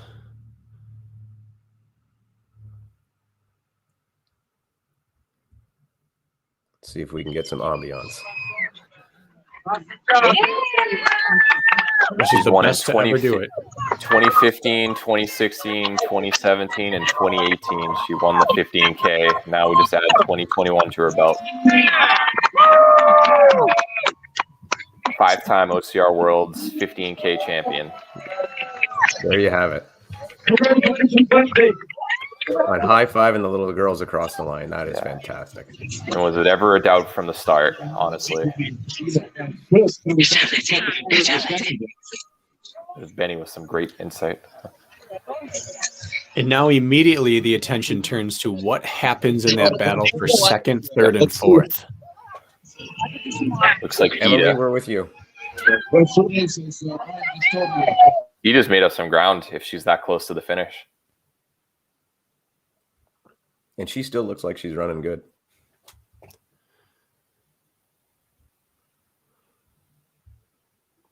So again, could you expect any issues with Ida with these last couple of obstacles? No, I don't expect issues on any obstacle for Ida. That's how good she is. Unless they had like a 10-foot back-to-back-to-back Lachey. That's the only time I'd be like, all right, maybe it's a little tough for her, but no, she's going to fly through this.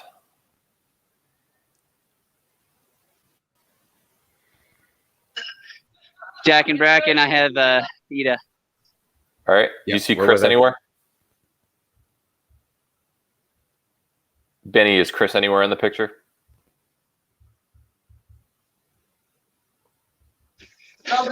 They're following Ida. I'm gonna get Chris.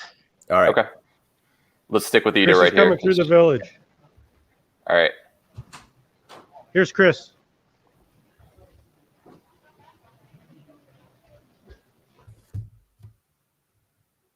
Kicking off like you're supposed to. So Lindsay came in with a time of 1:56:07. Chris is 50 meters out from Urban Sky. All right. So she'll probably be about a minute back of Ida, which means Ida had a tremendous carry. You called that one, Jack. I know my stuff. You are at the optimal number of rodeos to know what you're talking about. Ida's had a spectacular close to this race. And there, I'm sure there are some people disappointed that Chris was unable to Whoa, hang she went on. down that fast. But Let's I get don't back want to to Ida take crossing the I don't line. want to take anything away from what Chris has done. This is Sorry. probably the most impressive or surprising finish of the weekend is Chris taking a third place here at World Championships. Even more than Ryan, VJ, VJ dropping back on the 15K. Well, I don't think that's impressive. I'm saying that the most impressive, Sorry. the most impressive performance of someone that just has never been near a world championship podium and has suddenly done so in pretty dominating fashion. And on a year where she has raced every race. Everything. She's really destroying my theory that specialization is becoming key. It's always the question, right? Are you doing it because it or despite it? But either way, this is a woman who understands right now that she has earned a third place at a world championship event. And she did it with racing with some panache and some style today. She mixed it up right from the beginning. She put her nose in it. She actually led at the bottom of the first climb and descent. There was no passivity in her racing today. And it looks like Ida finished with a time of 1:58:41. We're going to have all three women potentially under 2 hours. Yep. So a lot of people have talked in the past that OCR is missing younger athletes. Chris is in her early 20s. She's going to be around for a long time. I think a lot of people recognize that VJ's been here. The fact that now you have the female counterpart to VJ, someone in their early 20s having this kind of success, I think it's great for the sport. And there's your women's podium right there. What a great thing to see.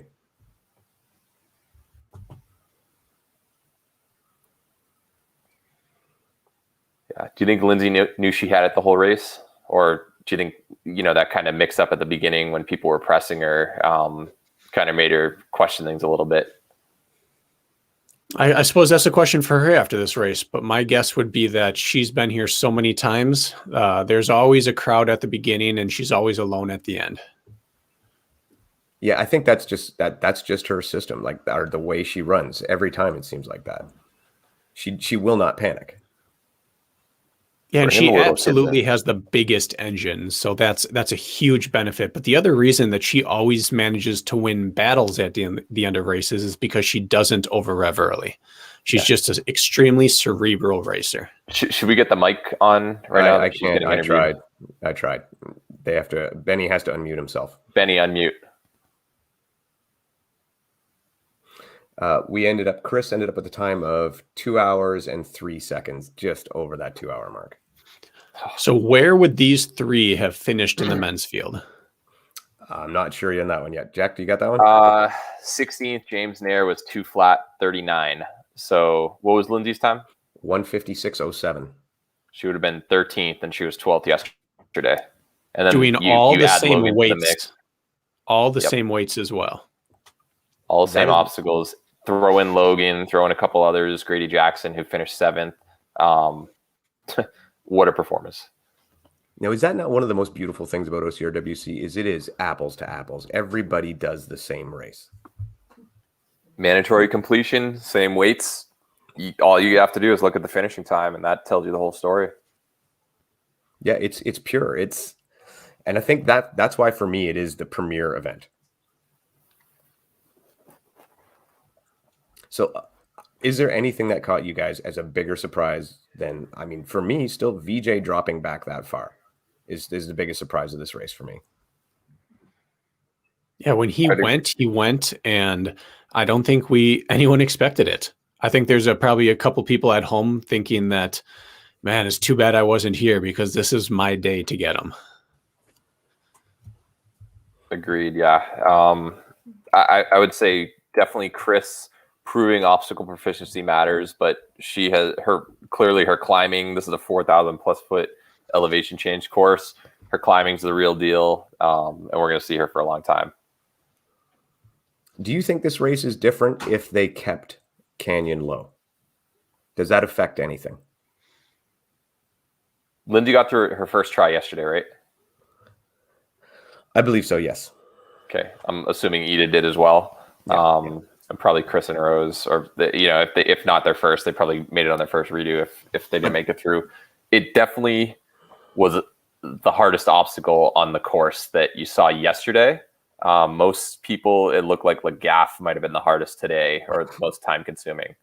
But I do think Canyon probably changed things a little bit today, especially being that late in the game when you have to maybe use a little bit more bicep strength when you're that low. And here's your men's 15K final, your results. Ryan Kempson in first. Igor, Jack, give it a go for you. Belousov? Belousov, yeah. Belousov in second. Logan Broadbent third. Ian Hosick fourth. BJ Jones fifth. Sixth, Dufault Manuel. Now, we never mentioned him at all. Swiss athlete. I gave that little brief recap on him afterwards. Right. But yeah. Okay. Grady Jackson seventh. Ryan Brizolara in eighth. Ninth, Alvaro Vasquez, and 10th, Fernando Valenzuela. Sorry. And that 6 through 10 spot is full of people who had fantastic performances. Obviously, top 5 is huge, but there are some people outside of the top 10 who are much bigger names on paper than the people who finished 6 through 10. So it's really a really impressive row of finishes there. Yep. Aaron Newell ended up, he was 11th. And the guy in 6th place, Dufault Manuel, he's 40 years old. So that's cool. Pretty impressive. Another interesting thing on the men's Matt, side. welcome to the show. Hey, guys. I just want to say when Bracken said this may be the last time we see Lindsay for a while, I got emotional. It has been just so amazing to watch her work and to just see her do this up close all these years. I think she's going to be the greatest we've seen perhaps ever. I mean, it's just awesome. Yeah. Did I freeze? No, we got you, Matt. How's the feeling down there? Like, is that being appreciated by everybody there, what they're seeing? Well, it's being appreciated, but also, there's a lot of talk of, not a world championship. And I think Ida and Igor, proved that wrong. The people that could make it made it. And we got to see some new people, and we got to see how they race and how they approach obstacles, and they both made the podium. And so it's just been an awesome weekend. I mean, these weekends are always love fests. These championship races, people gathering from all over. And yes, next year we'll have even more people from all over the world. But I'm holding back the emotions here. It's pretty amazing. It really is. And that debate does that not world championship vibe that people are putting out there. I think it's important to remember that no one can be punished for showing up. The people who showed up can only take care of their own business. It is not their fault what's going on in the world. And so, yeah, all the pundits and the armchair quarterbacks at home, that's up to them to decide how much stock they want to put in it. But the fact is, people showed up and they took care of business, and it was an incredible performance. And add on to that, you had the option of going to Tahoe or OCR Worlds. If someone wanted to take down VJ or Ryan Kempson or Lindsay and they wanted to show up here, they very well could have, but they made that choice not to. So you can't discount anybody who actually traveled to Vermont for OCR Worlds today or this weekend for their performance. They showed up, they did what they did. And I just want to say, if you say that, I want you to say that you're sitting on your couch and tell that to the huge Puerto Rican contingent, right? Like a lot of them obviously live in America, but they're representing their country. Tell that to the couple right over here. You know what I mean? Like people representing their country. Yes, it's not as many countries as we'd like, but there's always going to be couch potato a-holes. Yeah. I know that's not a very professional term, But I also just want to say thanks to officially, and I'm sure I'll say it again later, just thanks to our rabbit team today. They I have Rose on Urban they Sky. crushed it.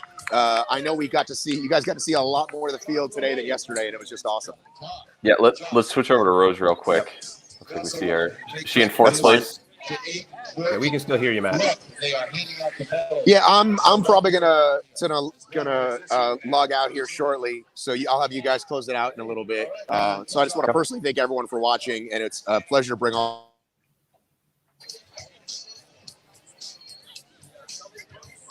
All right, well, we lost him anyway. Stick with her, Emily. Do we have any idea who's in fifth place for the women? Not as of yet, no.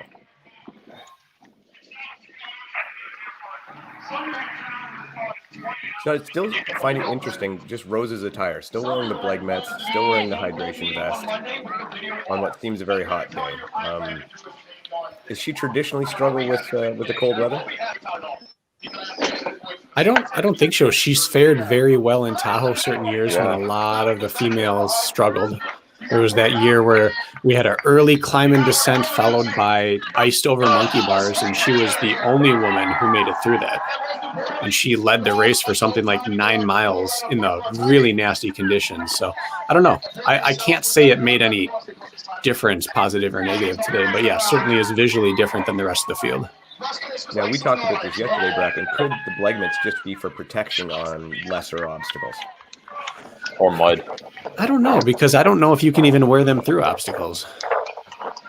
No, but I mean like over walls or things like that, climbing something. I mean, I suppose maybe it's a comfort thing, knowing that if it's cold out there and wet, I have it if I need it. Right.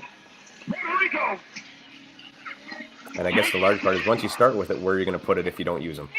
Right. So how would you rate Rose's performance today? Was this like as good as you thought? Would it have been a little lower? Wow. Oh, that hurt. There's wow, she just got up like usual, sprinting out of an obstacle, just like she always does, after body slamming herself. It was a gutsy race she ran, and I think just like VJ, we can't judge her performance based on her finishing place and time, because that's not the race she ran. She didn't run the race to have the best overall time she could have. She ran the race to go after it. And once you get gapped in the late stages of a race, and you have to do things that are so arduous, like that wreck bag carry and all these obstacles and those nasty descents, time kind of goes right out the window. So when you run for the win, you run with the knowledge that if it doesn't go well, it's really not going to go well. So I don't judge her performance based on how far back she finished in the last couple miles. And we didn't get a chance to watch her very much, but Lagaff, I think, played a huge role in her finish today. If she didn't struggle on Lagaff, you don't know. She might have pushed for that, even that second place. Yeah, Eda made it through on her first time, so it looked like she definitely gained some serious time there. And we don't know physically what's going on. There's always that piece, like, do people cramp? Rose is historically, she's an ankle roller. This is a course where she has a good opportunity to do that. She has a shoe that's not super minimal on. Like, is there a chance she rolled an ankle and then couldn't really descend at the end? We don't know what people came in dealing with, but the fact is she put her nose in it and she went after it. Now, we asked, can we explain about Lindsay why this is probably her last OCRWC? And yesterday on an interview with Matt B. Davis, she hinted that this may be her last year of serious competition. She may drop back in time to time, but she might be moving on to other aspects of her life next year. You know, we did an interview with Lindsay over the lockdown during that time, and she was very open with that she had really had her worst off season in terms of specificity in a while. This was leading into Spartan Games, where she said, I'm just not in racing shape. I've had no desire to do specific workouts. Ryan's like, oh, I'm getting together a 9-week plan and we're going to do this. And I thought, I have to put together a plan. And we've never heard those words from her before.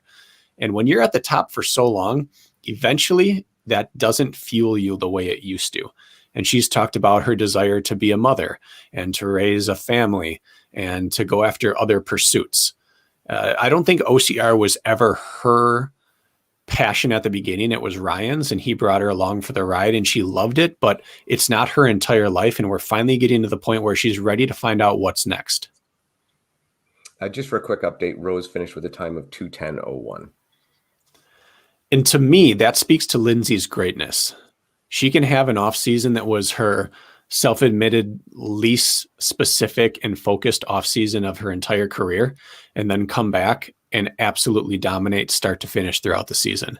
There's just not many people that can get away at this level of racing without perfection, and she's managed to do so. And is this all part of a slow build she did this year? Like, if I think back to the first race, watching her at Savage and Hildervat, where really she looked vulnerable. She did not look Lindsay-esque. And now, climaxing today where she just looked untouchable again. Yeah, it's got to be. And part of that is just her nature. She knew she wasn't fit. She knew she was going to have to build it throughout the year. But even if she didn't maybe have her burning passion to pursue greatness the way she once did in this sport, she still has that competitive drive and that ego. And each race, people starting to talk, can I get her now? Can I get her? She has a target on her back. That alone has to have sustained her through training throughout the year. But once those things start to wane, you know that I need to be honest with myself, and it's time to go after the next thing I'm passionate about. And I'm excited to see what that is for her, because she is certainly not talented in only one domain. She has a lot she has still to show us. And I'm truly grateful to be able to see whatever comes next. All right, guys. I think she entered the sport as Ryan Atkins' wife or girlfriend at the time.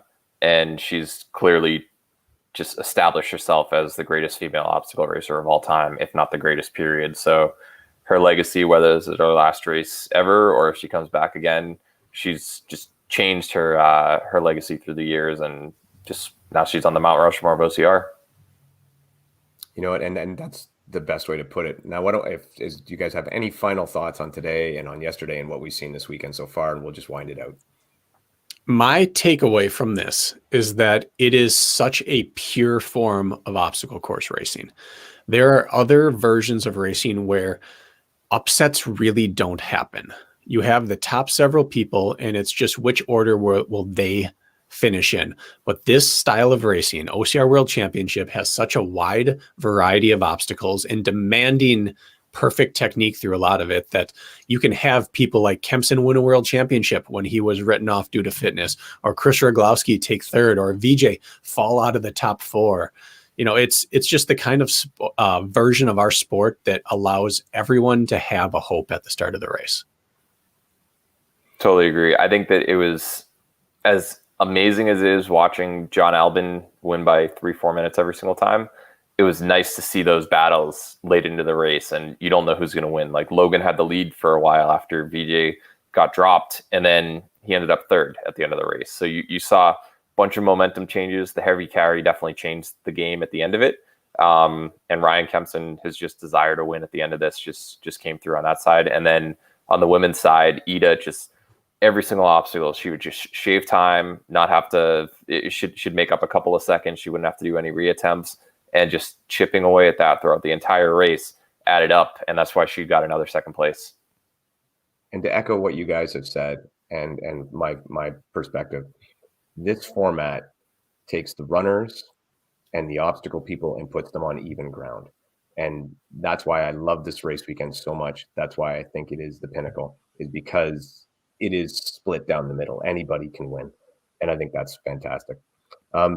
That said, on behalf of myself, Jack Bauer, Bracken, Dario, our producer, all the amazing rabbits that were out there killing it with the cameras today, and Matt B. Davis himself, thanks everybody for tuning in, and we'll see you on the next one.